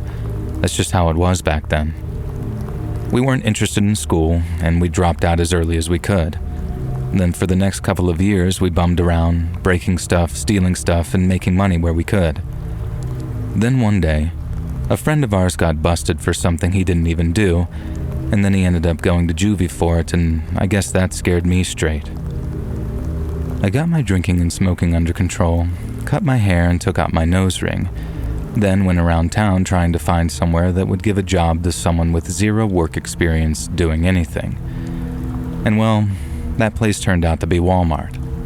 An employee told me to write to the store's hiring manager explaining my situation, and I didn't think that it'd work, but it did. And I got an interview, explained that I wanted to make an honest living and keep myself out of trouble. The hiring manager told me as long as my background check cleared, he'd give me a shot. And I'd be on probation to start with, meaning they could let me go at any time, no questions asked. But I was willing to prove myself, so he threw me a bone. A week later, I was at orientation doing a bunch of paperwork and watching a bunch of videos. It was tiring, doing all that lifting and walking and dealing with assholes for just minimum wage. My coworkers were kind of standoffish with me to begin with too, so I felt this pressure not to mess up and, I don't know, prove them wrong about me. After a few months, people started to warm up to me and my supervisor started noticing my hard work and enthusiasm. I got more hours, which meant more money, then by the time they were talking about cross-training me as a cashier, I realized they actually trusted me. And that meant a lot. Made me feel like I could be a normal person instead of some scumbag to them. The routine and stability were nice too. It gave me a reason to stay sober. Clocking in, working all day, then going home knowing that paycheck was going to be there no matter what. And it was kind of bliss, and I was actually happy. But I guess that I was living on borrowed time. As one day I was stocking shelves, just doing my thing, when I noticed a guy watching me from down the aisle. You get used to that pretty quick. People were just curious, especially kids. But they usually move on after a second or two once their curiosity is satisfied, and this guy didn't. Instead, and I'm watching out of the corner of my eye, he just stands there, definitely not looking at anything on the shelves, like his face is 100% locked onto me. I made eye contact with the guy as I turned to grab another box, then purely out of habit, I say, "Can I help you with anything today, sir?" I figured that might be his deal. Like he needed help, but was just too shy to ask. But he just smiled and said, No, thank you," and then turned around and walked off. The guy seemed like a little socially awkward, but I'd seen weirder stuff in my time, and I hadn't even reached half a year of employment yet either, so I'd had no doubt that there was more to come. But then 4 days later, on the Saturday shift that I agreed to cover for a coworker, the exact same thing happened again. I was stocking shelves in another area of the store and I saw a figure in the corner of my eye. I didn't recognize him right away. It took a second for the penny to drop, but when it did, I tried to stay as polite and professional as possible and just said, "Hello again, sir. You need help with anything?" It was almost a carbon copy of the first time. He smiled, shook his head, and then walked off without saying anything. Now I'm thinking, okay, this guy's definitely a little off. But Walmart without weirdos is like a day without sunshine, I always say. It just didn't feel like I'd worked a full shift unless I encountered at least one. I mentioned the whole thing to a coworker of mine, but she just sort of laughed like, looks like someone's got a crush on you. And we turned the whole thing into a joke like that, much in the same way we did with everything that bothered us about the job. Laughing about stuff burned off a little of the tension, so that the next time something happened, you didn't just explode in the face of a rude customer. I also wasn't too worried because I'd never had a weird customer like that before, and honestly, I didn't think that he'd be back after that second time. But I guess that was more hopeful than anything, because maybe a week or so later, there he was again. I was stocking shelves, I saw him step into the aisle, and after a quick look to see who it was, I remember saying, "Oh, you gotta be kidding me," under my breath before turning to face him. I said, "Hello again, sir," with just enough hardness to my voice to let him know that I didn't appreciate the repeat performance. I wasn't scared or anything. I was more wondering where the hell this was all going and what the guy's angle was. He smiled when I said hello to him, and he said it back very calmly before reaching into his pocket and pulling out his phone. He held it up, looking at something on his screen, then his eyes darted to me for a second, then back to his phone. I figured that he was looking at a product on his phone and he was about to ask if we had it in stock or something. I couldn't figure out why it took him 3 tries to get there, but like I said, it wouldn't be the weirdest thing that had ever happened on shift. But he doesn't show me anything. He just carries on looking back and forth as I noticed something about the hand he was holding his phone with. The back was all scarred up, like an old burn scar, like all pale pink compared to his wrist and fingers. Now I was halfway through saying, "Sir, if there's nothing else I can help you with," when he cut me off and asked, "You don't remember me, do you?" It sounds crazy looking back on it, but I had to sort of tighten my lips to keep from just grinning in his face, because of course I remembered him. Half my coworkers were probably saying to each other, "Hey, check it out, Craig's crush is back and he's asking for his number now." And as the thought entered my head, it almost had me laughing out loud. I told him, "Sure, I remember you, sir. This is the 3rd time we've talked by now." Then in response, the guy just kind of laughed a little as he slid his phone back into his pocket. And then he says, "You really don't remember me, do you?" I guess that was his way of telling me that he knew who I was, but I was wearing my name badge at the time. I legitimately thought that he was just reading it off of that. I asked if I was supposed to remember him, because I didn't, and then asked where he knew me from if it wasn't from Walmart. I was racking my brain the entire time thinking, is this guy an old neighbor or something? Someone from school maybe, or a cop that I wrestled with one time? But nothing was sticking. The guy's face just didn't ring a single bell. The guy said he wasn't all that surprised that I didn't remember him, and he says, "It's been a long time. You were just a kid when we last met." And I fell back on my training and tried turning a not-so-nice conversation into a nice one, saying something like, "Well, no wonder I don't remember you. I barely remember what I ate for dinner 2 nights ago." But the guy didn't laugh. He kept on smiling, but he didn't laugh. Then he asked me, and I had to look this up to make sure that I'm spelling it right, but he asked me, "Do you know what degenerative myopathy is, Craig?" You know when you've never heard of something before, like something sciencey, and you hear the words and you're just sort of like, huh? I mean, you probably just did it reading what I copied and pasted into this email here. Thought, Degenomyo what now? Well, I hope you didn't go looking it up or anything, because I'm about to explain what it is, which is exactly what the weird guy with the burn scar did with me. And I told him, no, I don't. And then, in so many words, this is what he told me. Degenerative myopathy is a degenerative disease that affects German shepherds, where their back legs start to weaken and eventually give out. It comes from a tiny defect in their DNA, and when the defect is present, the nerves in a dog's lower spine start to break down over time. The condition usually shows up when the German Shepherd is older, around 8 years or more. And at first, you might notice the dog dragging its back paws a little or wobbling when it walks. It's like their back legs are forgetting how to work properly. And then over months or even a couple of years, the weakness gets worse.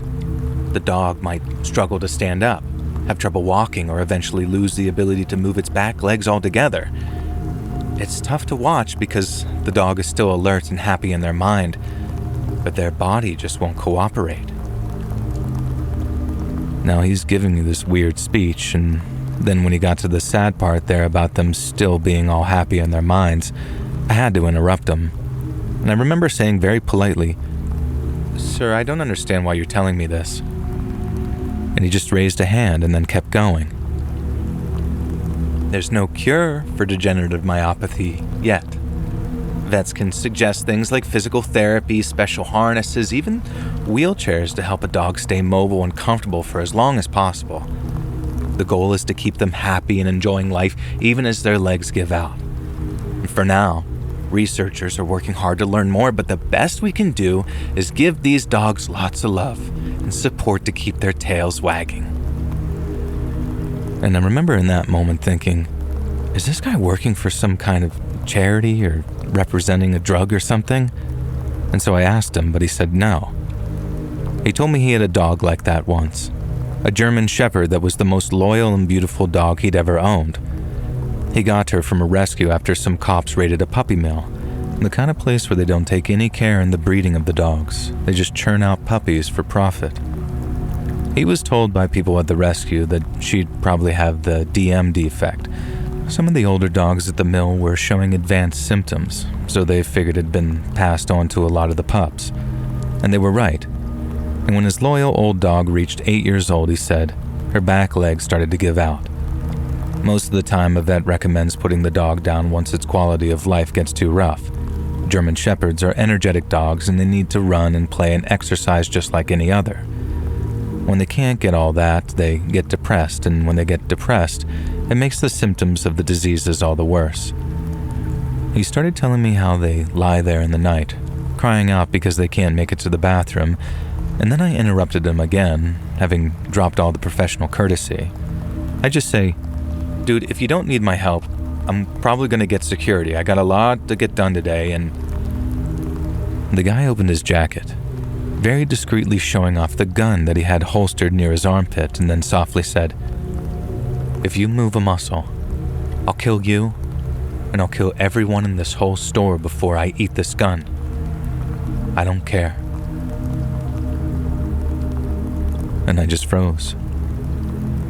The guy went from a weird but gentle old guy to threatening me with this psychopathic look in his eyes, and then told me to shut up and listen, and then just went about talking about his dog. He said he didn't have the heart to have her put down, how the dog had saved his life during a messy divorce where he lost all custody of his kids. He said he'd resigned himself to taking care of a disabled dog until it died, or he did. And then came the fire. He was driving home from the grocery store, having only left his dog alone for maybe 15 to 20 minutes. Then when he turned on his street, he saw the black smoke rising into the air. He said he just knew from the position of it, after having lived there for all those years, that it was his house that was going up in smoke. So he put his foot down on the gas, skidded into his driveway, then ran into his burning home to try and save his dog. He burned his hand checking a metal doorknob to see if it was warm. It wasn't just warm. It fried his skin and took a whole layer off. He used his shirt to open the door, and his dog was laying on the other side. That dog was a smart old pooch, and when she was able, she used to be able to open up doors by standing on her hind legs and scrabbling at the handle. She could do it with round ones too, and it got to be a real problem sometimes. He'd have to put a chair up against the door to stop her wandering out into the backyard at night to bark at squirrels. And he kind of laughed as he talked, like he was recalling these nice memories. But I knew by then that he wasn't some kindly old man, at least not anymore. He said he tried to save his dog's life, but it was too late. She'd inhaled too much smoke and she'd passed on. The fire department arrived not long after, put out the blaze, then after investigating its causes, they told the guy it was arson. The cops had their suspicions as to who did it, but they could never prove it, so no one ever got punished for it. The house was burned so badly that it would have cost him way too much to repair, so he sold the land to developers, moved elsewhere, then tried to let go. But he couldn't. He planned on getting a new dog, but the thought of going through all that heartbreak again was something he couldn't face. Then, without a dog and only his failing business to keep him going, he found that he didn't have much to live for anymore. The only thing that kept him going was the thought of finding out who'd set his house on fire. And then after a long search, where for years he didn't get anywhere, he made a breakthrough. He found out that there were some kids in the area around that time, some pretty bad ones too. They liked drinking, smoking, and listening to heavy metal music.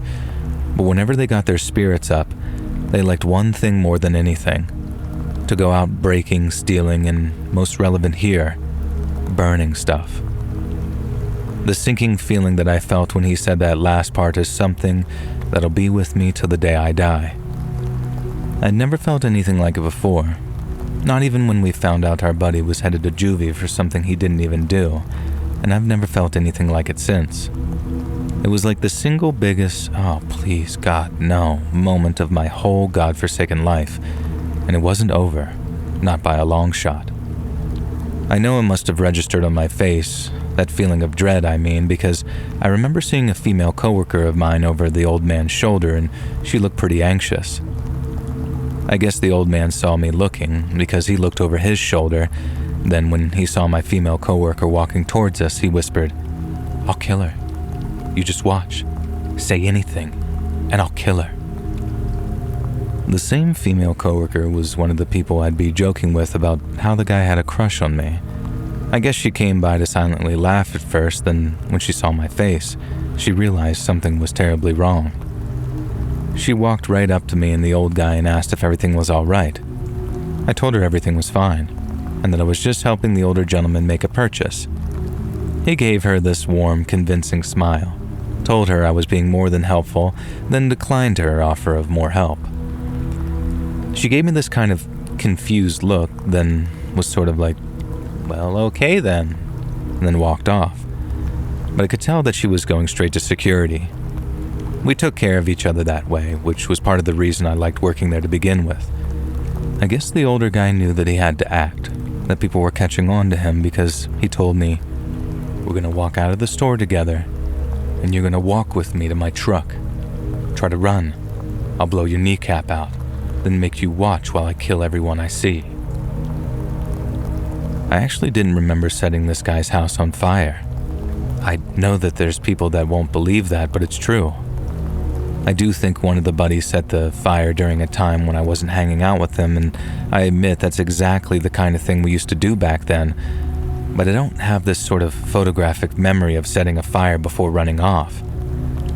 I told the guy that, how I thought that he had the wrong guy, but then the way he looked at me let me know that he was incredibly serious about everything he was saying, and I could see it, clear as day, how bad he wanted to just pull that gun out and turn my head into a canoe. But he held back, and so did I, raising my hands with palms flat as if to say, "Please don't." He swallowed, like he was swallowing down his rage, and then told me, "Walk ahead of me. Don't stop until I tell you to." I started walking, and just as I did, I saw security appear at the end of the aisle. I told them everything was fine as I walked past.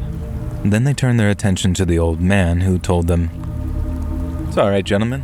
I was just leaving." And both guys backed off, gave each other a look, then the older man nodded to me and I kept on walking.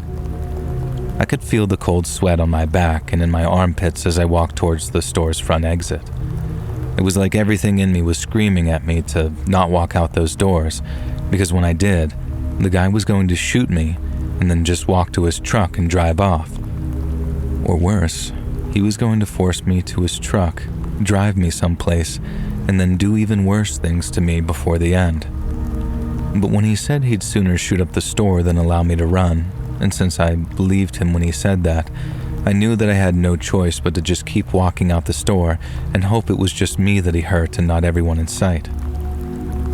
On the way out, another coworker asked where I was going. I told him I was taking 5, and since we didn't do stuff like that without permission from supervisors, he knew something was strange. But I don't think that he'd have been able to guess what it was if you gave him a million tries.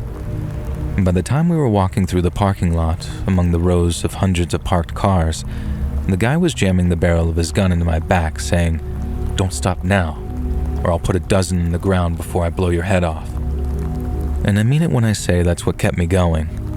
That and the feeling that my luck had finally run out, and it was time to pay the piper for the crap that I'd done when I was a teenager. He told me to get in his passenger seat, and so I did, and then he walked around to the driver's side and then climbed in next to me. I asked him where he was taking me, but he just told me, nowhere. He then took a pack of smokes off the dash, put one between his lips, and then pushed the top of the old-style cigarette lighter in his center console. While he waited for it to heat up, he started telling me how he thought about killing me for the longest time. Once he figured out who had set his house on fire and who had killed his dog, he thought about all the different ways that he could get revenge. Be it torture us, suffocate us, or set us on fire. But all that was too elaborate, too risky, and too time-consuming. Instead, he thought of something simple but effective, something that could do everything he wanted to do, that'd take no more time than a few minutes. He had the gun on me the whole time, and I didn't trust that he wasn't going to shoot me. I figured he was just saying all of that to keep my guard down so I wouldn't run, and he'd get to watch my face as he pulled the trigger. But he was telling the truth. He didn't shoot me. He did something else instead. When the cigarette lighter was done heating up, it popped back out with this little click. The guy then grabbed it, lit a cigarette with it, and then told me, "Don't move. You scream, but you don't dare move." And that's when he started leaning toward me, gun in one hand, glowing hot lighter in the other, and I realized what he was going to do. I gripped the door handle, not the opener, but the other plastic handle side, and all I remember before the pain hit is begging him, "Not my eye. Please, not my eye." He told me to shut up, thrust the lighter forward, then all I remember is searing pain burning through my face and screaming at the top of my lungs as I heard my own skin sizzling. He didn't just keep it in one place either. He dragged the metal across the cheek until I was clawing at the opener and falling out onto the blacktop below. I was whimpering, wanting to cover my face but not wanting to touch it either, and then as I looked up, the guy was already starting his car. I thought he was about to back up and drive over me, so I scrambled out of the way. But he just reversed, turned a little, and then took off so fast his open passenger door slammed shut as he moved. People were running over to me after hearing all the commotion, and I'll never forget how someone took one look at my face before a look of shock came over theirs. And then the way they shouted someone call 911, I knew that it was bad. The ambulance was there pretty quick. I thought about trying to drive myself to the hospital, but one of my coworkers told me to just get into the ambulance because it wasn't worth getting into an accident on the drive there. And when I arrived at the ER, nurses led me to a curtained-off area and asked me how it happened and how long ago. I answered as best I could, but I was still in so much shock and pain that it all came out kind of garbled. Next came the doctor, who after examining my face told me it was a 3rd-degree burn, and a bad one. She said the nerves were destroyed, which was why there was this weird numbness around the blackened crater that used to be a piece of my cheek. But the skin surrounding the burn was screaming with pain.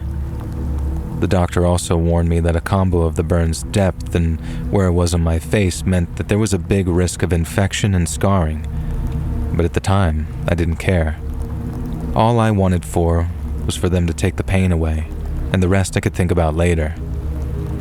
They put something on my face that made it hurt, but the next thing the nurses applied was sort of a cooling gel, and that's when I started to feel some relief. They also put some kind of antibiotic cream on my cheek and then put a dressing on it too. And before I was released, the doctor told me to avoid sunlight, not to touch the wound and just keep everything sterile, and then to come see a reconstructive specialist in a few days. They scheduled a follow-up, handed me a bag of medical stuff, and then sent me home with my face wrapped in bandages. And that first week was a nightmare. Work said to take as much time off as I needed, and they assured me that they'd be working with the cops as they tried to track this guy down. But the wound was bad, really bad. And when I first peeled back the dressing on my face, I saw this oozing circle. I avoided mirrors, but there was no escaping it because sometimes, even through the dressing, I could smell that infection was actually setting in. Antibiotics did keep it at bay, but that was a rough couple of days when I thought that it might actually take. And I followed the care routine obsessively, washing my hands over and over before I changed the dressings and applied the ointments. Sleep was almost impossible. I'd lie propped up on pillows to avoid the pressure on the wound, but the pain kept me awake. The painkillers dulled the worst of it, but I hated how they left me feeling like a zombie in the daytime. A few days later, I went to the reconstructive specialist's office and was told the dead tissue had to be surgically removed under local anesthesia. And that sucked hard, not just because of how gruesome it was, but because I got to hear all about how the burn was so deep that I needed a skin graft. In the meantime, I was given a kind of gel to help reduce the scarring, but I was told that it would still be very noticeable, even in the best possible scenarios. After the graft, where skin from my thigh was stitched onto my cheek, the site remained swollen and discolored, leaving a raised, lumpy scar that tugged painfully when I spoke or smiled. After 6 months, the scar was a thick circle, pale and shiny with jagged edges where the red-hot metal had burned deepest. It distorted my cheek, pulling the skin taut and slightly misaligning my lower eyelid. Makeup couldn't conceal it. The texture was too uneven, the color too stark, and in some lights it looked kind of like a brand. And I guess that was exactly the intention. Something I could never stop seeing, that'd remind me of who I was and what I'd done. But more than anything, it reminded me of how scared I felt walking out to that guy's car, as well as the pain I felt before I finally found it in myself to grab the door handle and tumble out onto the road. Speaking of the guy's car, the cops eventually found it burned out on a dirt road a few days later. They said that there was evidence that he transferred into another vehicle, but since there were no cameras of any of the back roads, there was very little chance that they'd find out what his second ride had been. All they had was the security camera footage from the store, but there was no matching the guy's face up to any known suspect. He just walked me outside, scarred me for life, driven off to a second vehicle, and then dropped off the face of the earth. But do you want to know something? Not once have I thought about going looking for this guy, because I believe we did do what he accused us of. I do think that we killed his dog, and if that is true, well, what I got was generous and merciful given the circumstances. Sometimes I stare at it and think about how much worse it could have been. The specialist says laser treatments or further surgeries might make it look a little less obvious, but I know deep down that the damage is too deep. For now, I live with it. A reminder of that day and what I used to be. I apply my sunscreen, but less for the actual protection and more as a way of trying to reclaim some control over what's now the most eye-catching and obvious aspect of my physical appearance. And like I said, I'm not ugly or anything, not by any standard, but I sure do have an unusual face.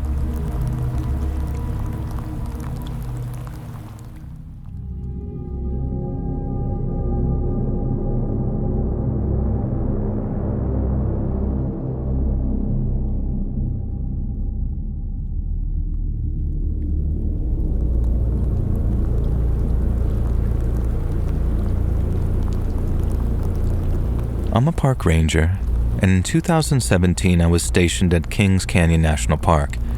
I bunked at the Grant Grove cabins along with my coworker Tom, who was in a separate cabin nearby. One night after a long day of patrols, I was ready for bed and had just changed into my sleep clothes when I heard voices coming from outside my cabin. I listened as the voices grew louder as they got closer, but they didn't sound calm or casual. They sounded scared, high-pitched and desperate. Seconds later, I heard a frantic knocking on my cabin door. I grabbed my flashlight and pulled on my boots, still in my sweatpants and t-shirt as I opened the door. Now in front of me were two young women, looking pale and scared. One had a jacket tied around her shoulder, and I could see blood soaking through it. She clutched her arm, wincing as her breath came through, and gasped. I didn't need to ask what was wrong, as it was clear that something terrible had just happened. I brought them inside and turned on the cabin's light. The woman with the bloody jacket collapsed onto the floor and her friend kneeled beside her. I asked to see the wound on her shoulder, and when I did, my stomach started tying itself into knots. It looked like a bite wound, a deep one, but it wasn't shaped like some animal. When I asked them what the hell happened, one of the girls said that they'd heard someone walking behind them along the path, and then when they turned to see who it was, a naked man started running at them, tackled one of them, then sank his teeth directly into her shoulder. And he didn't let go until one of the girls kicked him right in the balls. But after rolling around in pain for a minute, the guy got up and started chasing them again. I grabbed my radio and called Tom, telling him to come over, and he was there in minutes, and he had the same reaction I did when he saw that bite pattern. I told Tom to stay with the girls and keep them safe. If whoever did that came back, he needed to protect them. I grabbed my duty belt, clipped my holster, and checked my pistol, and I then put on my ranger jacket and stepped outside into the night. I didn't know what I was walking into, but I knew those women needed our help, and all of that stuff in that moment was absolutely insane, but my mind was clear. I moved slowly through the woods. My flashlight was trying to cut through the darkness as I scanned the spaces between the trees. I had my pistol at my hand, and the safety was off, but I kept it low as I forced myself to try and breathe steady. I'd been trained for situations like this, though I'd never faced one quite so insane. A nude man was chasing women, and he'd bit one of them. None of it made any sense, but still, here I was, and I had to find him. I followed a trail near the cabins, one that led toward a meadow that the girls had ran through. Since they both come from that direction, I figured their attacker might still be out in that area. Everything in the forest was quiet. I didn't hear any voices or footsteps, and I stopped every few seconds to listen out as my flashlight was sweeping. And then I heard it. A rustle, like someone moving fast through the underbrush. I swung my flashlight toward the sound, but there was nothing, just branches swaying. I stepped forward. My grip was tightening on my pistol as I heard another noise to my left, closer that time. I turned and my light caught something pale moving between the trees. It was him. Those girls were correct. And he didn't have any clothing on him. And now he was running. Not towards me, but parallel, like he was almost circling me. I shouted for him to stop, but he didn't. I then tried my best to keep my light on him, but he was really fast. My flashlight bounced as I chased him, which was very disorienting. I lost sight of him for a moment, and then I saw him again, much closer than before. I called out again, ordering him to stop, and I remember how he turned with this wild look in his eyes. And before I could react, he rushed me. And my God, was he fast. A split second later, his body slammed into mine and we both hit the ground.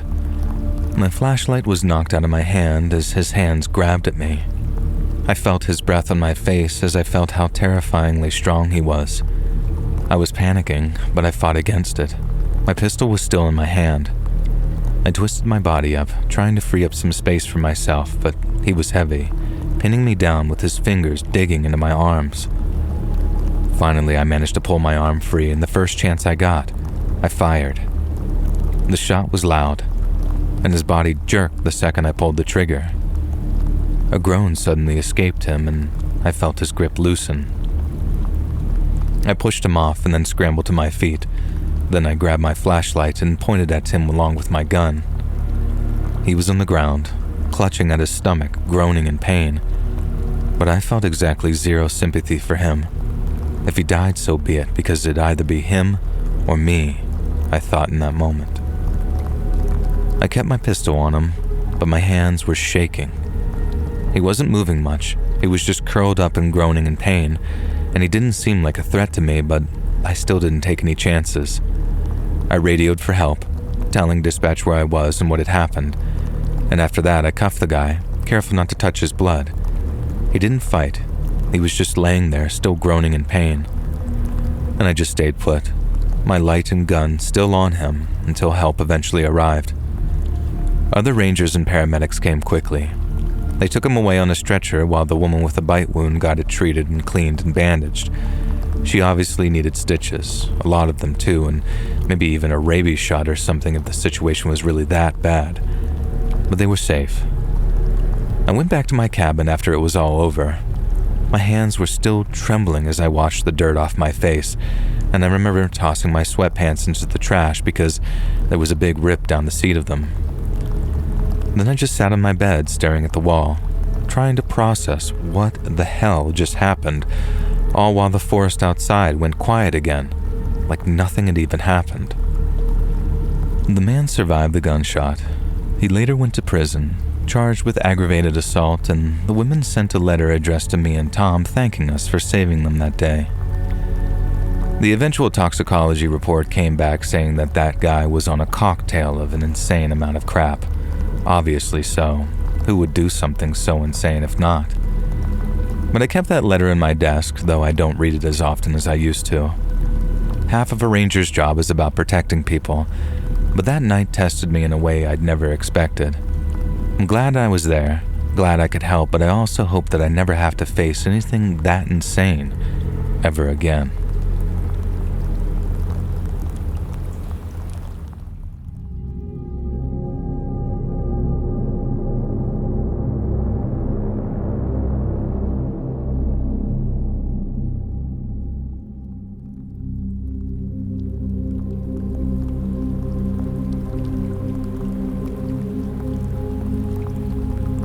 Just after midnight on August 3rd of 2019, a 21-year-old Texan man departed the home of his grandparents in the Dallas suburb of Allen and climbed into his car.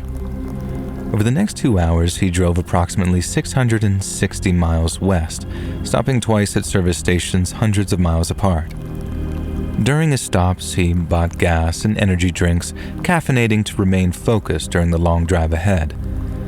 By the time the sun had risen high in the skies behind him, the man had reached El Paso, the Texan border town that straddles the international divide with its conjoined Mexican twin, the Ciudad Juarez. Yet instead of heading to a specific destination, he began driving around the east side of El Paso, cruising the streets for almost an hour with seemingly no purpose whatsoever.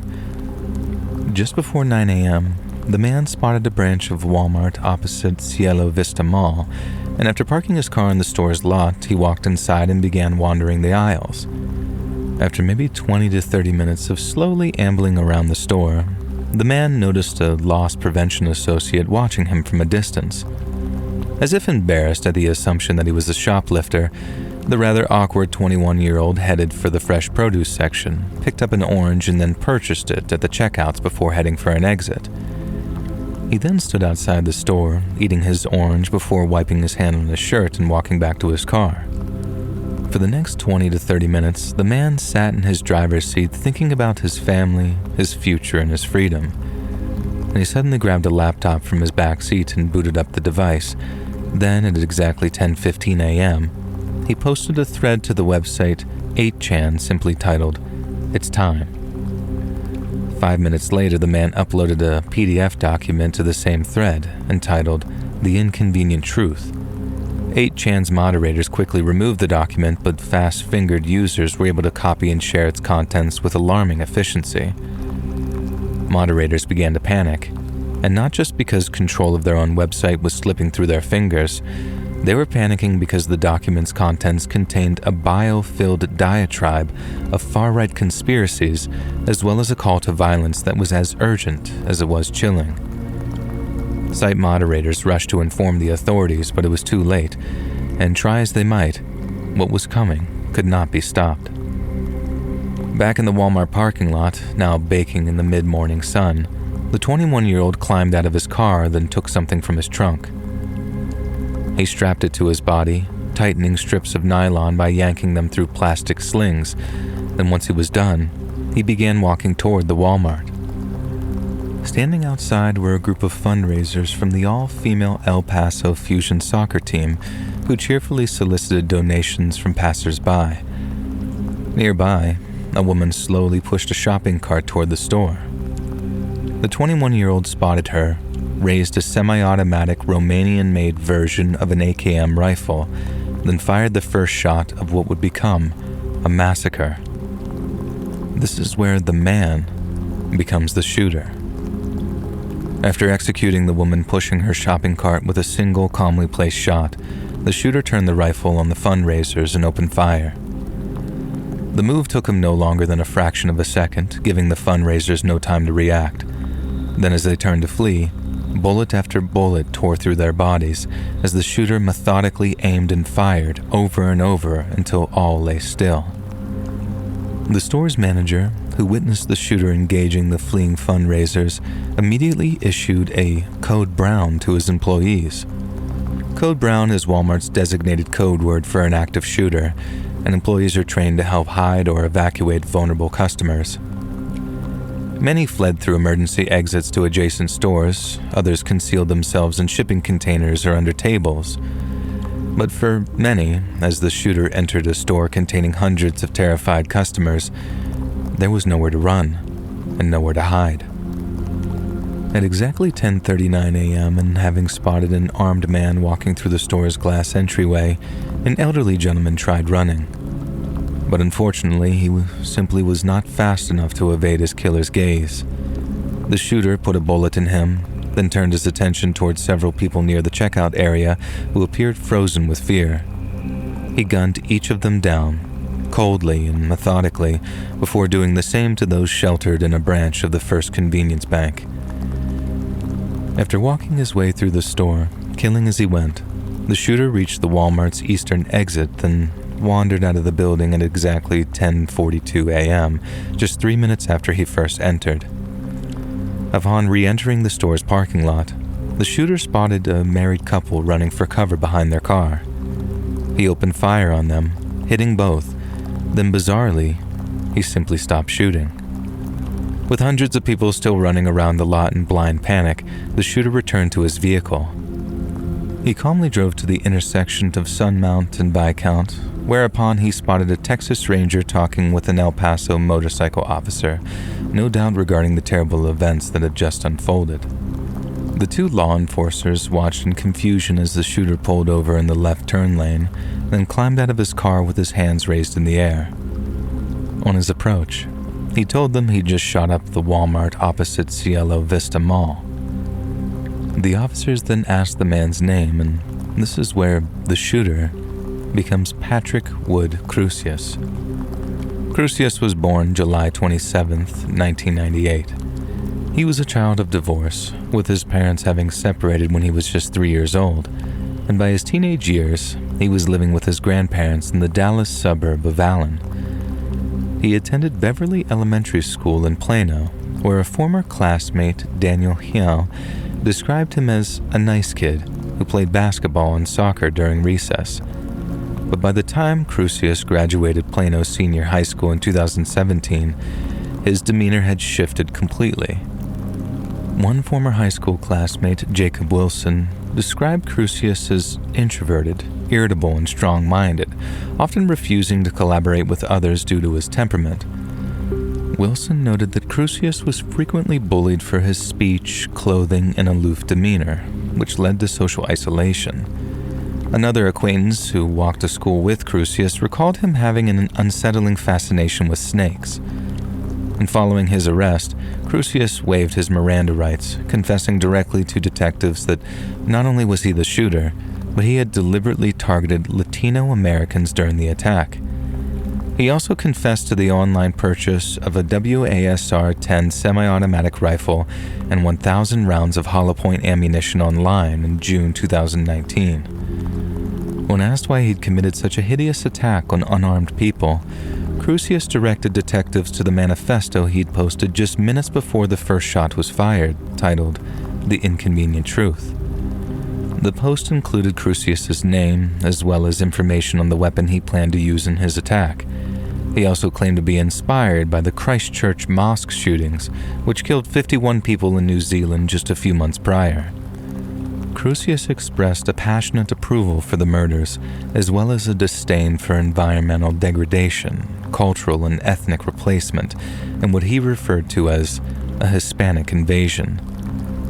While primarily focused on ethnic and racial grievances, the document also expresses fears of automation's effects on employment and blames corporations for overusing natural resources.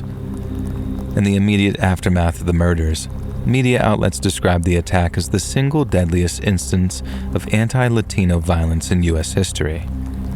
20 innocent people perished at the scene. 3 more would pass away as a result of their injuries in the following months and years. 13 victims were taken to the University Medical Center of El Paso, and another 11 to the Del Sol Medical Center. 2 children, ages 2 and 9 years old, were transferred to El Paso Children's Hospital, where thankfully their conditions were stabilized. Later that day, President Donald Trump condemned the shooting as a hateful act of cowardice and promised to provide total support to the city of El Paso and its first responders.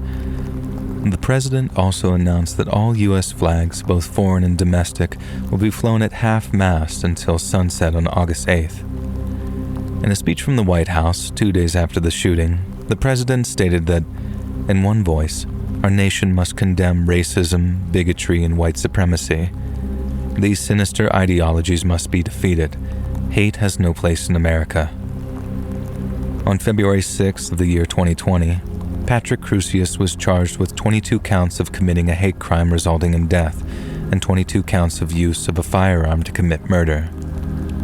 He quickly waived his federal bond hearing during his first federal court appearance, and just a few months later, entered a plea of not guilty to federal charges. It became clear that Crusius's attorney were attempting an insanity defense, as when the subject of the death penalty arose, they began demonstrating Patrick's history of severe mental disabilities. His attorneys went on to state that Patrick was being treated with powerful antipsychotic medication, and that at the time of his arrest, he was in a, quote, state of psychosis. The evidence for Patrick's mental illness was so compelling that in January of 2023, prosecutors announced that they would not be seeking the death penalty. But it seems this might also have been down to a sudden change of heart because just a few weeks later, Patrick Crusius pleaded guilty to a grand total of 90 hate crimes and murder charges. Prior to his sentencing, the judge asked Patrick if he felt any remorse. After meekly nodding his head, he was sentenced to 90 consecutive life sentences, and in the state of Texas, if each life sentence is treated as a minimum of 40 years, 90 consecutive sentences would equate to exactly 3,600 years of incarceration. In the months that followed what Senator Ted Cruz called an unspeakable evil, there was an outpouring of tributes to the city and citizenry of El Paso. In one instance, Antonio Basco declared that the funeral of his 63-year-old wife Margie would be open to anyone who wished to attend. Then on the day, hundreds of people from all over the United States arrived to pay their respects, while the funeral home was inundated with bouquets of flowers sent from every corner of the globe. 1 week after the shooting, a Mexican man named Jorge Chavez ran a total of 22 miles, one for each of the people killed in the shooting, starting at the Zaragoza Bridge in Juarez, Mexico, and finishing at the Walmart Memorial in El Paso, where the attack was perpetrated. In addition, the El Paso Healing Garden at Ascaret Park was dedicated in August of 2021, which was later designated a national memorial in December of 2022. During such terrible and trying times, many seek comfort and reassurance in all kinds of music, art, film, and literature. But in this case, I believe it is William Carlos Williams' poem, The Second Coming, that says it best. The world is too much with us, and we are with it. The violence, the hatred, the turning and the widening gyre. But there is a second coming, not of despair, but of the small acts, the hands that reach, the voices that sing against the dark.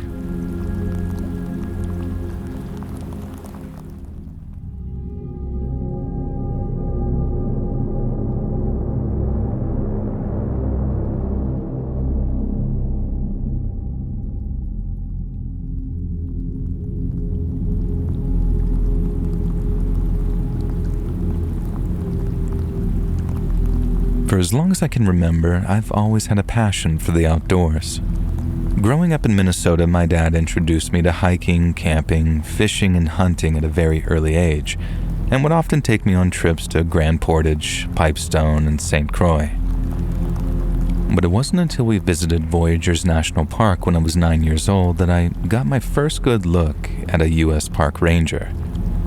We were at a dock at the lake when suddenly, there he was, walking toward us in his starched dark green uniform and his wide-brimmed Smokey Bear hat.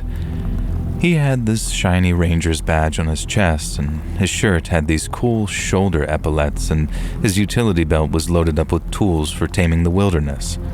He looked ready for anything, like he could wrestle a bear one minute and then guide us through a storm the next. And when I was a kid, I was in awe. He and my dad exchanged a few words, and I hung on to every single one, picturing myself in that same uniform as I walked trails, steered boats, and rescued lost hikers. That ranger was the coolest person I'd ever seen, and the second I laid eyes on him, I thought, that's what I want to be when I grow up. The kind of ranger who knew every tree, every animal, and could make the vast, untamed wilderness feel just like home. And from that day forward, I'm not kidding, I was obsessed. I started collecting park brochures and begging my dad to have us stop by the ranger station anytime we visited a park or forest, just so I could say hi and check the place out. And that's how I got myself my very own Smokey Bear hat, and there's a photograph of me wearing it at my 11th birthday party. I looked silly with some oversized hat on my head, but I didn't care. I was the happiest kid in the world, having everyone seeing me wearing it. Since I needed a degree, I figured a good one might be environmental science, but it was volunteer seasonal work that really gave me the leg up when it came to getting hired. Working as things like park guides and visitors' assistants taught me practical skills in things like trail maintenance and water safety, so when it came to the National Park Service's ultra-competitive hiring process, I could tailor my resume to stand out from the crowd. The NPS sent me over a questionnaire which allowed me to further showcase my knowledge of park operations, and then after acing that interview, the background checks, and the physical fitness test, I finally got the call saying that I'd been accepted. It was a lifelong dream come true. I was finally a U.S. park ranger, and my first posting was none other than the Voyageurs National Park, the very same place that I'd first laid eyes on that ranger all those years before. But it wasn't always smooth sailing. About 6 months in, we had a kid almost drown after he fell in X Bay. Then we had an older hiker go missing for a few days in the fall of 1997, which gave her family and us a real scare. But then in the late summer of 1998, my fellow rangers and I went through something that none of us have ever forgotten, and that we've never been fully able to explain. It was early afternoon, and I was out on patrol near Black Bay, walking a trail that I'd walked 100 times before. I was mostly checking for signs of illegal campsites because illegal campsites usually meant poachers, but it had been a quiet and uneventful morning and I hadn't found any. Just past noon, I made my way toward a loop that'd take me back towards my ranger station. Then, as I was maybe only a quarter of a mile out, a noise came through the trees that instantly caught my attention as something that didn't belong. I used to hear all kinds of things walking those woods, but this wasn't the rustle of a deer or the snap of a branch under a bear's paw. It was a low, croaky, but very human-sounding groan, like someone was in a hell of a lot of pain. I stopped dead, my hand going for my radio, because if someone was as badly hurt as they sounded, I needed to call it in, and quick. I yelled out, asking if anyone was there. There was silence for a second, and then I heard the groan again, closer that time. I moved toward it, stepping off the trail into the underbrush as I scanned the area ahead for movement. And then I saw it. I saw him. He staggered out from behind a cluster of trees, maybe 30 yards ahead of me. A man, or at least what was left of one. His clothes were shredded and were hanging from his body like rags. His skin was just this complete mess of blood and burns, blackened in some places, raw and red in others, while his face looked painful and swollen, with one eye half shut and the other wide open and bloodshot. He was wheezing and stumbling forward, then when he saw me, He let out a sound that was kind of like a half sob and half yelp. He begged me to help him, but I'm ashamed to say that for the first split second or so after I saw him, I froze. I think my brain was trying to process what I was seeing. I had seen all sorts of injuries before. Hikers with broken legs, hunters who'd gone and shot themselves by accident. But this was different. The guy looked like he'd been roasted alive. I snapped out of it and ran to him just as he collapsed to the ground. His skin looked slick with blood and sweat, and he smelled like charred meat. And I knew not to touch him or try to move him, so I got on my radio and called in for help, and then tried to verbally reassure the man that help was on the way. But by then, his breathing was coming in these short, ragged gasps, and before he passed out, he muttered something about fire and how he wasn't supposed to be there. But I didn't have time to think about any of that. My only goal was getting him the help that he desperately needed. One of my fellow rangers arrived just minutes later riding an ATV with a skid attached, a skid being a kind of wheeled gurney that you can attach to the back of an ATV. We moved our burn victim slow, and I kept talking to him and telling him to hang on, but he was already fading fast. The station was a small log building, just a couple of rooms with a radio, a first aid kit, and some basic supplies. 2 other rangers, Tom and Ellen, were there waiting for us when we arrived. Ellen's face went pale. Tom cursed under his breath and ran over to help. Tom ripped open the first aid kit, pulling out gauze, saline, anything I could use, while Ellen ran to the radio and called for an air ambulance. We did what we could for him and tried to keep him stable, but it wasn't enough. He was in agony, thrashing weakly on the table with his voice nothing more than a low, broken whimper. The guy's injuries were even worse than I'd thought.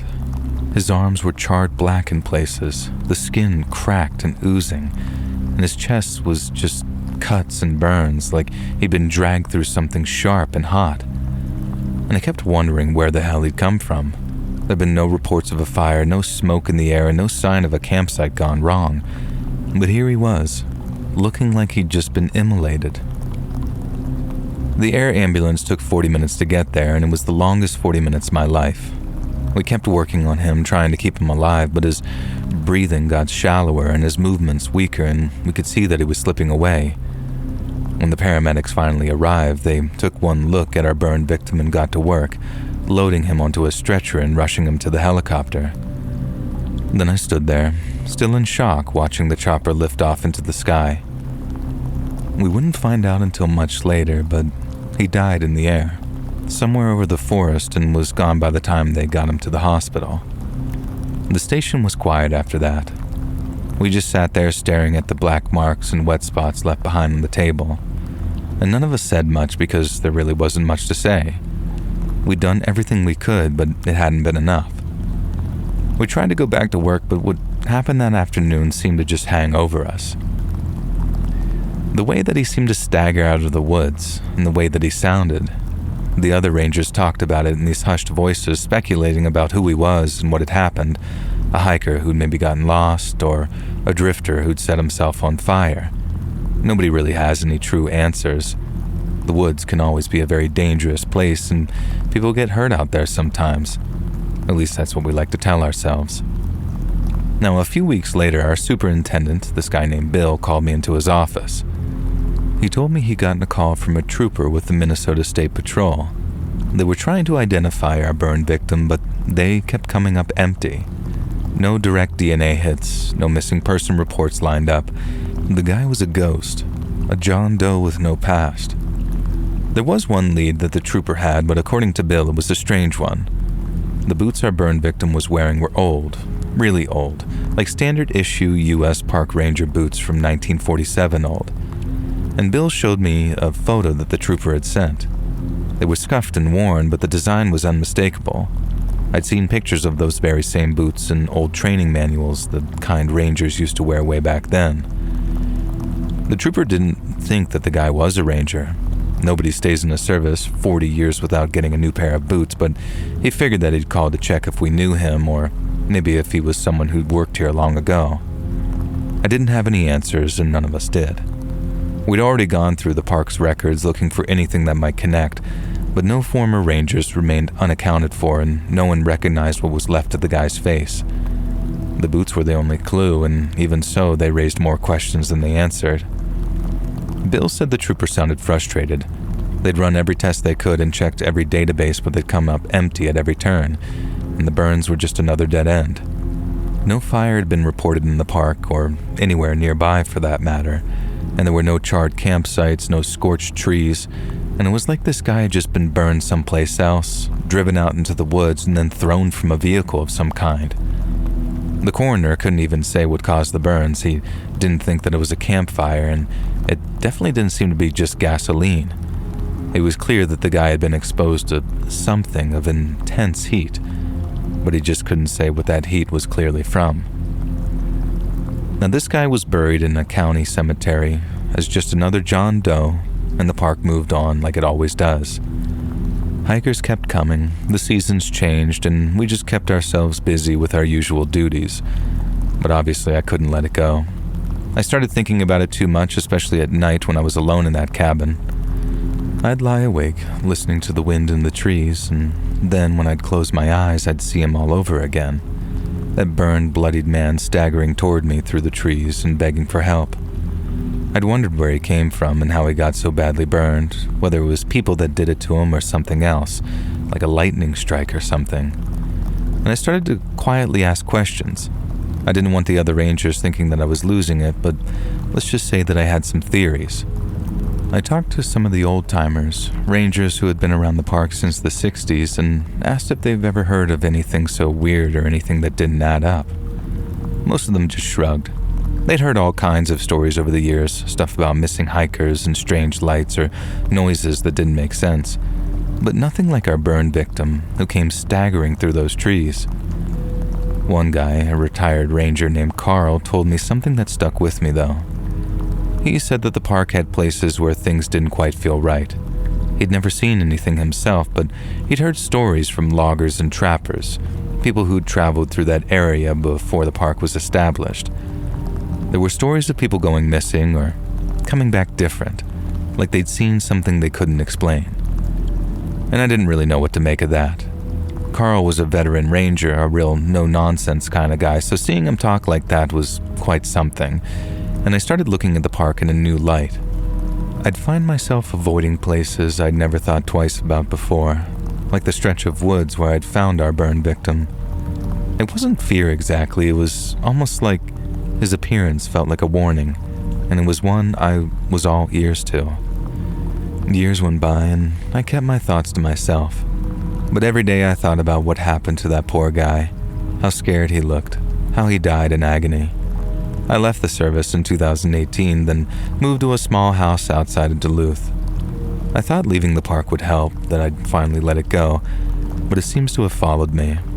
I'd sit on my porch at night staring out into the dark, and I'd think about him, who he was, where did he come from, and what the hell left him all burned up like that. And I started doing my own research and digging into old records, anything I could find about voyagers or the land before it was a park, and I found nothing about a missing ranger and nothing about a fire that could explain the burns. But I did find other stories. As back in May of 2009, the homestead building of Death Valley's Barker Ranch just suddenly burst into flames one day. Coincidentally, Barker Ranch was the place Charlie Manson was found hiding back in the 60s after his followers went on their helter-skelter rampage, and the rangers over there at the DV National Park went to great lengths to keep the place in good shape. But then one day, the place burned down, and try as they might, but the rangers over there just couldn't figure it out. It couldn't have been a brush fire because, like I said, they kept the place from getting overgrown. Then on top of that, May isn't even nearly the hottest part of the year down there, and even when it is, things just don't burst into flames. I don't know what to believe, as I'm a former ranger and I deal in facts, but facts don't explain what I saw that day back in '98. They don't explain the boots or the burns or the way that the man looked at me like he was confused almost.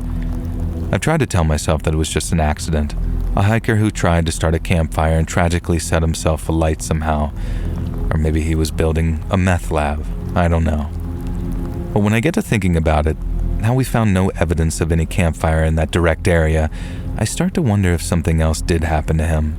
Something we either can't explain or we're not yet willing to face.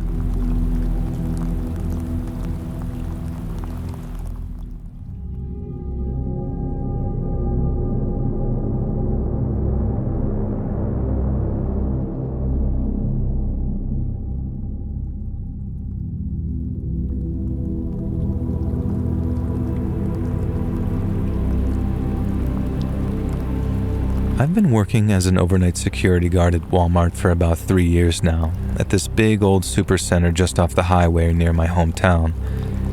It's definitely one of the better jobs I've worked, even with all the nights involved.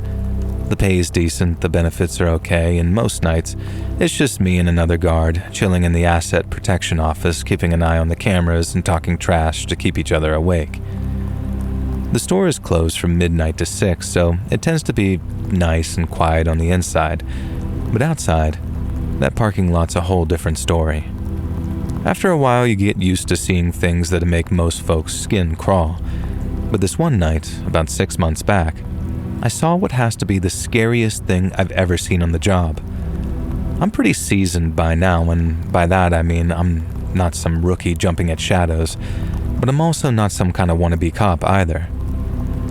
My job's to watch the store, make sure nobody's breaking in or setting the place on fire, then anything outside the store walls is for the cops to handle, unless it's a direct threat to the property. We've got cameras all over the place, inside and outside, and they're good enough to catch a shoplifter snagging a TV or some kids spray painting the loading dock. But out in the far reaches of the parking lot, forget it. It's all grainy blobs and shadows past a certain point. Now anyway, this night started out as normal. Quiet, pretty boring really. And then at around 2 a.m., I told my shift partner that I was headed out for a smoke break. I've been trying to quit for years, but those overnight shifts drive people to worse habits than smoking, and purely out of boredom too. My partner was back at the security desk, scrolling through his phone or watching reruns of Cops on YouTube, and I told him that I was stepping out for a smoke and then grabbed my jacket and headed for the emergency exit by the auto care center. I propped the door open with a brick, which is against policy, I know, but nobody's checking at that hour. And then I just stood outside, taking some drags and staring out into the night. The parking lot is massive, obviously, just like most Walmart parking lots are, I guess. And at 2 a.m., it's mostly empty except for a few employee cars and an RV or two. Sometimes we get drifters or tweakers, maybe kids racing their souped-up Civics, but most of the time, I don't pay them much mind. I'm a real live and let live kind of guy, you know. I'm not out here to try and be a hero or boss anyone around. I just want my smoke and then I want to go back and do my job. Now anyway, I'm halfway through my smoke break, leaning against the wall, when I noticed these two cars out in the far corner of the lot, less than 100 yards out. They're backed up to each other, trunk to trunk, very close-like, you know. One's a dark SUV, the other's a beat-up sedan, maybe a Camry or something. The SUV's got its trunk open, and there's 3 guys standing around it. They're not being loud or anything, but the way they're positioned, huddled, glancing around every few seconds, it's obvious they're up to no good. I've seen deals go down before. Not a lot, but I've seen them. Usually it's quick. Money changes hands, trunks close, and then they peel out. I don't call the cops unless it's blatant, like if they're waving a pistol around or something. My rule is, if it's not on Walmart property and it's not a clear threat, I let it slide. The cops got better things to do, and so do I. So I'm watching these guys, keeping my distance, just kind of being snoopy, I guess, and 2 of them are standing by the open trunk, gesturing like they're showing something off, while the third guy is standing a little closer to the sedan, kind of hanging back like he's making his mind up. They're all dressed up in hoodies and jeans, nothing too flashy, but I can't make out faces or license plates from where I'm at, and our cameras sure as hell wouldn't be able to either. I figured it's drugs, maybe grass, maybe something harder. It could just as easily be guns, but I don't see any obvious hardware. Not that I could from that distance that I was at, though. I'm not spooked, just curious, you know, like watching a nature documentary about shady parking lot creatures. But that's when things take a turn. The guy who was hanging back steps forward and then leans in to look at whatever's in the SUV's trunk. He's got his hands on his hips, very casual like he's inspecting something up close. And I'm thinking, all right, the deal's wrapping up, they're going to be gone soon. But then, out of nowhere, one of the other guys pulls something from behind his back, a bag or something, maybe a pillowcase, I couldn't tell, and then he throws it over the third guy's head. Before I can even process what's happening, the other SUV guy lunges forward and starts stabbing him. And I mean like turning him into a sieve, stabbing him over and over, super quick, bang, bang, bang, bang. The guy with his bag over his head doesn't even have time to scream. He just stumbles, struggles a little, and then he's down, out of sight as his buddies throw him in the trunk. And I'm just frozen for a split second, cigarette dangling between my fingers, thinking, oh God, help me. That was for real, wasn't it? And my heart's pounding like a jackhammer, and every instinct I've got is telling me to get the hell inside. So I dropped my smoke without stopping to stomp on it, and then bolted for the emergency exit. I'd left it propped open like always, and I'm not a small guy, but I was running like I'd just seen a ghost. And as I'm pulling the door shut behind me, I hear tires screeching, and then I catch a glimpse of the SUV speeding off, red taillights glowing as it disappeared into the dark. I locked the door, my hand shaking so bad that I could barely get the bolt to slide, and I remember cursing under my breath, trying to make sense of what I'd just seen. Did I just witness a murder? A kidnapping? What the hell was that? And I sprint back to my security office where my partner was still parked at the desk, scrolling through his phone like it was just another Tuesday. And I yelled at him to call the cops, and he looked up at me like confused, wondering what's going on. I told him what I saw, how I was pretty certain I just witnessed a guy getting murdered, and his eyes went wide, and then he dialed 911 right away. And I remember pacing back and forth as he handed me his phone, trying to get my thoughts straight as I replayed everything in my head. And it all happened so fast, maybe 10 seconds from the bag going over the guy's head to the SUV peeling out. And I can still picture the way the guy's arm moved, that quick, jerky, stabby motion, like something right out of a horror movie. The cops showed up about 15 minutes later. I told them everything I saw, which honestly wasn't all that much. And there were 3 guys, 2 cars, 1 got stabbed a bunch, and then the SUV took off. I didn't see any faces, didn't catch any plate numbers, and I didn't hear any names either. They started asking me a million questions. What kind of bag was it? How many times did the guy get stabbed? Did I hear anything? Did I see any blood? But I had nothing for him. It was too far, too dark, and it all happened too quick. I felt kind of useless, like I should have seen more or done more. But then what was I supposed to do? Run out there with my flashlight and my walkie-talkie? We're not armed on shift, and they don't train us for anything like that either. I'm just a guy, making sure nobody steals anything or spray paints the walls.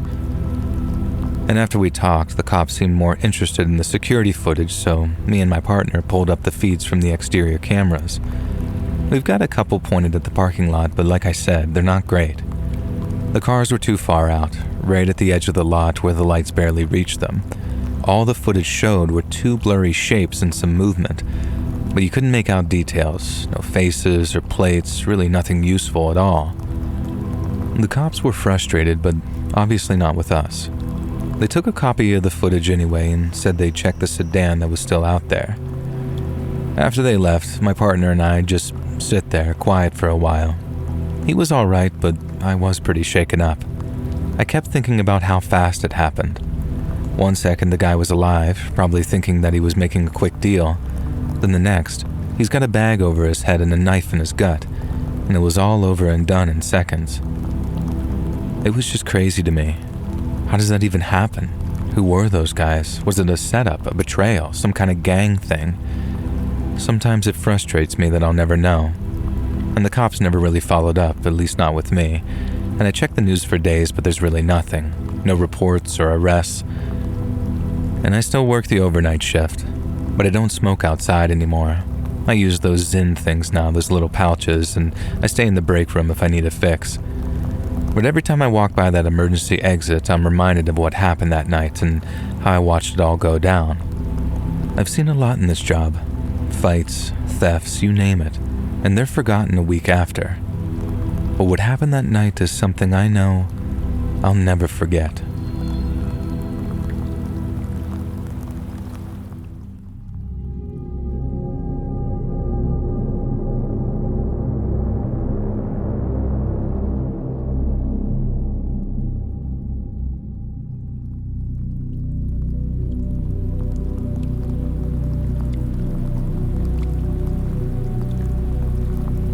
Back in the day, I had this buddy named Mike. We used to drink at the same bar. Then after we got talking following a game one night, we became regular drinking partners. And Mike turned out to be a pretty solid guy, the kind that you could count on to have your back in an emergency. We'd talk about all kinds of things whenever we'd shoot the breeze over a few beers. You know the stuff, sports, work, women, news. But after a while, I realized there was this one thing about Mike that I didn't know much about. His past. I knew that he grew up in the Southwest, and I knew that he moved over to New Mexico for a while, but it hit me that I had no idea why he moved or what he did down there. It turns out he used to be a park ranger out in the desert someplace, but then, instead of talking about the job or telling me a few stories, Mike says to me, I don't really like talking about it. I didn't ask any more questions. I can't say that I was curious, but I figured that he'd talk about it when he was good and ready. We were living up near Sault Ste. Marie at the time, right next to the Canadian border, so the fact that Mike had moved across the country got me thinking. He's had all that nice dry weather down there in the south, and for some reason he'd traded it for some cold gray corner of Michigan. It was just weird, and I couldn't stop myself wondering why. But like I said, I didn't press him on it. One night, we were at our usual spot, a bar called Rusty's where the bar top was always sticky and the jukebox only played Springsteen and Seeger. It was getting late, and I guess I had a few too many beers because I remember my curiosity suddenly getting the better of me, and I started asking Mike about his ranger days. And his face changed. Then after a second, he said he was posted someplace dry and sandy, and then went quiet. I kept asking questions, like what the job was like and why he quit, but he shut me down quick. He said he didn't want to talk about it, and I felt this swell of regret rise in my chest. His voice wasn't mean, just firm, and I got the message. And I dropped it and never brought it up again. Now years passed, and Mike and I stayed buddies. We graduated to going to fishing on the weekends and then catching games when we could afford the tickets. He never talked about his ranger days, and I kept my word about never asking. But then one night, out of the blue, I guess he just changed his mind. We were at my place, sitting on the back porch with a couple of drinks when Mike leaned back in his chair, lit a cigarette, and asked if I wanted to hear a ghost story. He sounded serious, but from the way he said it, I figured he was about to tell me some kind of campfire story. But in actual fact, it was the story of why he left the Park Service and why he moved to Michigan and why he never talked about it. Mike said it all happened back in 1990, his last year as a ranger. He was stationed down in Carlsbad National Park, a place that's all red rocks, caverns, and trails through sand. And the way he described it, Carlsbad was empty most of the time, and it was just him and a few other rangers patrolling miles upon miles of sandy nothingness. The days were hot and the nights were cold, and the work was mostly routine stuff. He'd check trails and make sure hikers didn't get lost, all while keeping an eye out for poachers or vandals. He said he liked it at first, how he didn't mind being alone and how the desert gave him plenty of time alone with his thoughts. One day, late in the afternoon, he was out on a trail near the caverns. He was walking along on a day like any other when he suddenly saw a guy come over a ridge. The man was limping, moving slow like he was hurt. Mike's first thought was that the guy needed help, that maybe he'd twisted an ankle or gotten bit by a rattlesnake or something. So he started jogging toward him, calling out to see if he was okay. But then, when he got closer, something felt off. The guy was obviously injured in some way, but Mike said the way he was looking at him made him nervous. He wasn't looking at him in a, oh thank God I've found help kind of way. It was this sort of cold stare. Mike said he once again asked the guy if he needed help. But in response, the guy pulled a pistol from the back of his pants and pointed it right at him. Of all the things Mike said he was expecting, having a gun thrust in his face was near the bottom of the list somewhere. He had his own sidearm, standard issue for rangers in case of wildlife or other trouble, but the guy had caught him off guard, and there was no time to draw. Mike said that, in a voice that sounded hard but desperate, the man told him to take off his uniform, and once he said that, Mike's mind started racing. The guy obviously wanted to disguise himself as a ranger, probably to get away from whoever was after him. The people chasing him could have been cops, but down there, I figured they could have been cartel or something as well. The guy kept the gun aimed at Mike's head and told him to take off his belt first, clearly wanting to make sure Mike was disarmed. But Mike wasn't stupid, and he knew how things would play out if he did. If he gave up his uniform, the guy wouldn't just let him walk away. A real ranger could blow the guy's cover and tell people he wasn't legitimate, so Mike figured the second that he stripped down and had his uniform taken away, he'd get a bullet in the head. The guy wasn't messing around. He said if Mike didn't take off the uniform, he'd shoot him and take it off his body. But Mike could tell that the guy didn't want to do that. Blood on the uniform would ruin the disguise and make it useless to him. Mike said he stood there, staring down the barrel of a gun with his heart pounding in his chest. He kept saying he couldn't, over and over, telling the guy he was too scared to move and that he'd have to take the uniform off himself. It was a gamble, but Mike was banking on the guy not wanting to shoot. The man started moving closer, his gun still pointed at Mike's head. Then, out of nowhere, they both heard a low rumble, like an engine coming from the hills behind the armed man. The man turned his back to look just for a split second, but that was all Mike needed. He moved fast, ducking low and lunging at the guy. The gun went off, but the bullet missed and kicked up dust a few feet away. Mike grabbed the guy's wrist, the one holding the gun, then after a brief struggle on their feet, they ended up going to the ground. They started wrestling, rolling in the dirt with the gun still in the guy's hand. Mike was bigger and stronger, and the guy was already hurt, but he fought like a cornered animal. Mike couldn't get the gun away. The guy's grip was too strong, and as he thrashed and bucked, he kept trying to point the barrel towards Mike's stomach and chest. Mike used his weight, pinning the guy down, but he couldn't get a good swing in to knock him out. His free hand was useless for punching, the angle was wrong and awkward, and the guy kept bucking underneath him. And so Mike did the only thing he could think of.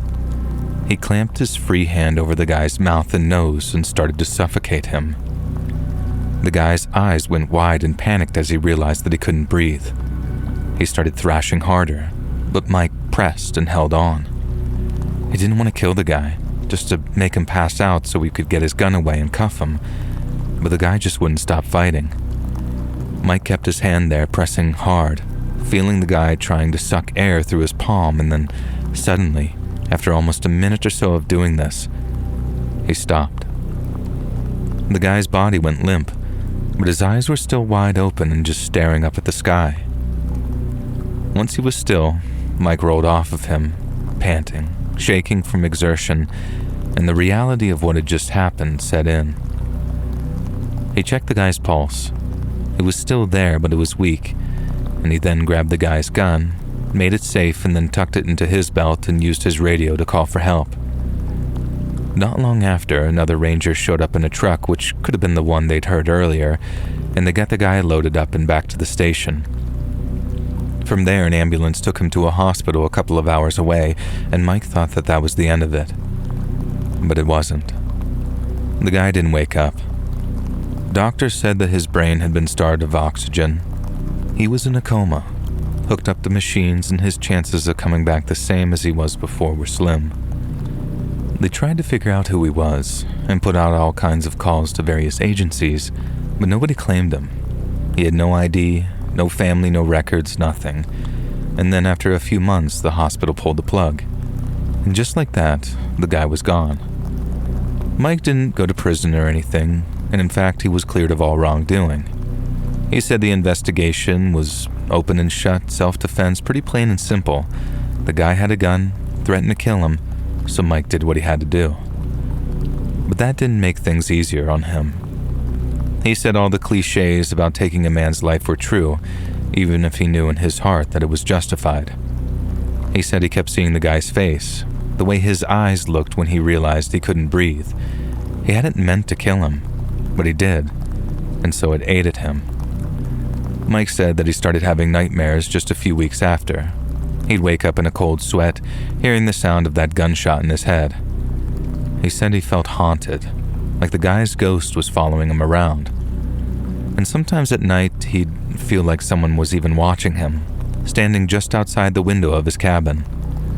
He knew that was just his mind playing tricks, but it felt real. Too real, and that's why he quit. He couldn't stay out there, not with those memories, and so he packed up and left New Mexico and traveled as far from the desert as he possibly could without ending up in Canada. He didn't tell anybody about the move, not even his family, just buried it deep down inside of himself and tried to move on. But he said you don't move on from something like that. Well, not really. You see, it stays with you, like some splinter under the skin that you can't get out. When Mike finished his story, I remember him stubbing out his cigarette before he took a long pull from his beer. He didn't look at me. He just sort of stared out into the darkness, but there was a calm about him, like he was glad that he'd gotten it off his chest. I didn't know what to say. I mean, what the hell do you say to something like that?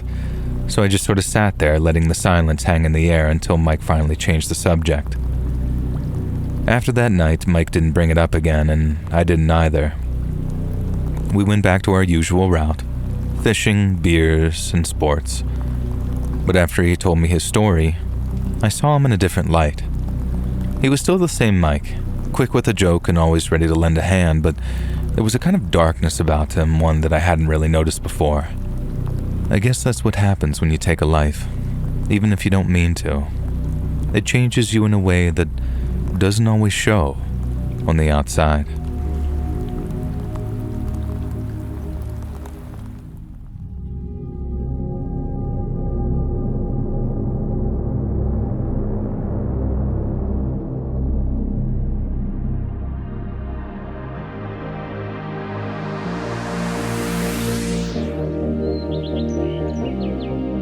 Hey friends, thanks for listening. Click that notification bell to be alerted of all future narrations. I release new videos every Monday and Thursday at 9 p.m. EST, and there are super fun live streams on Sundays and Wednesday nights.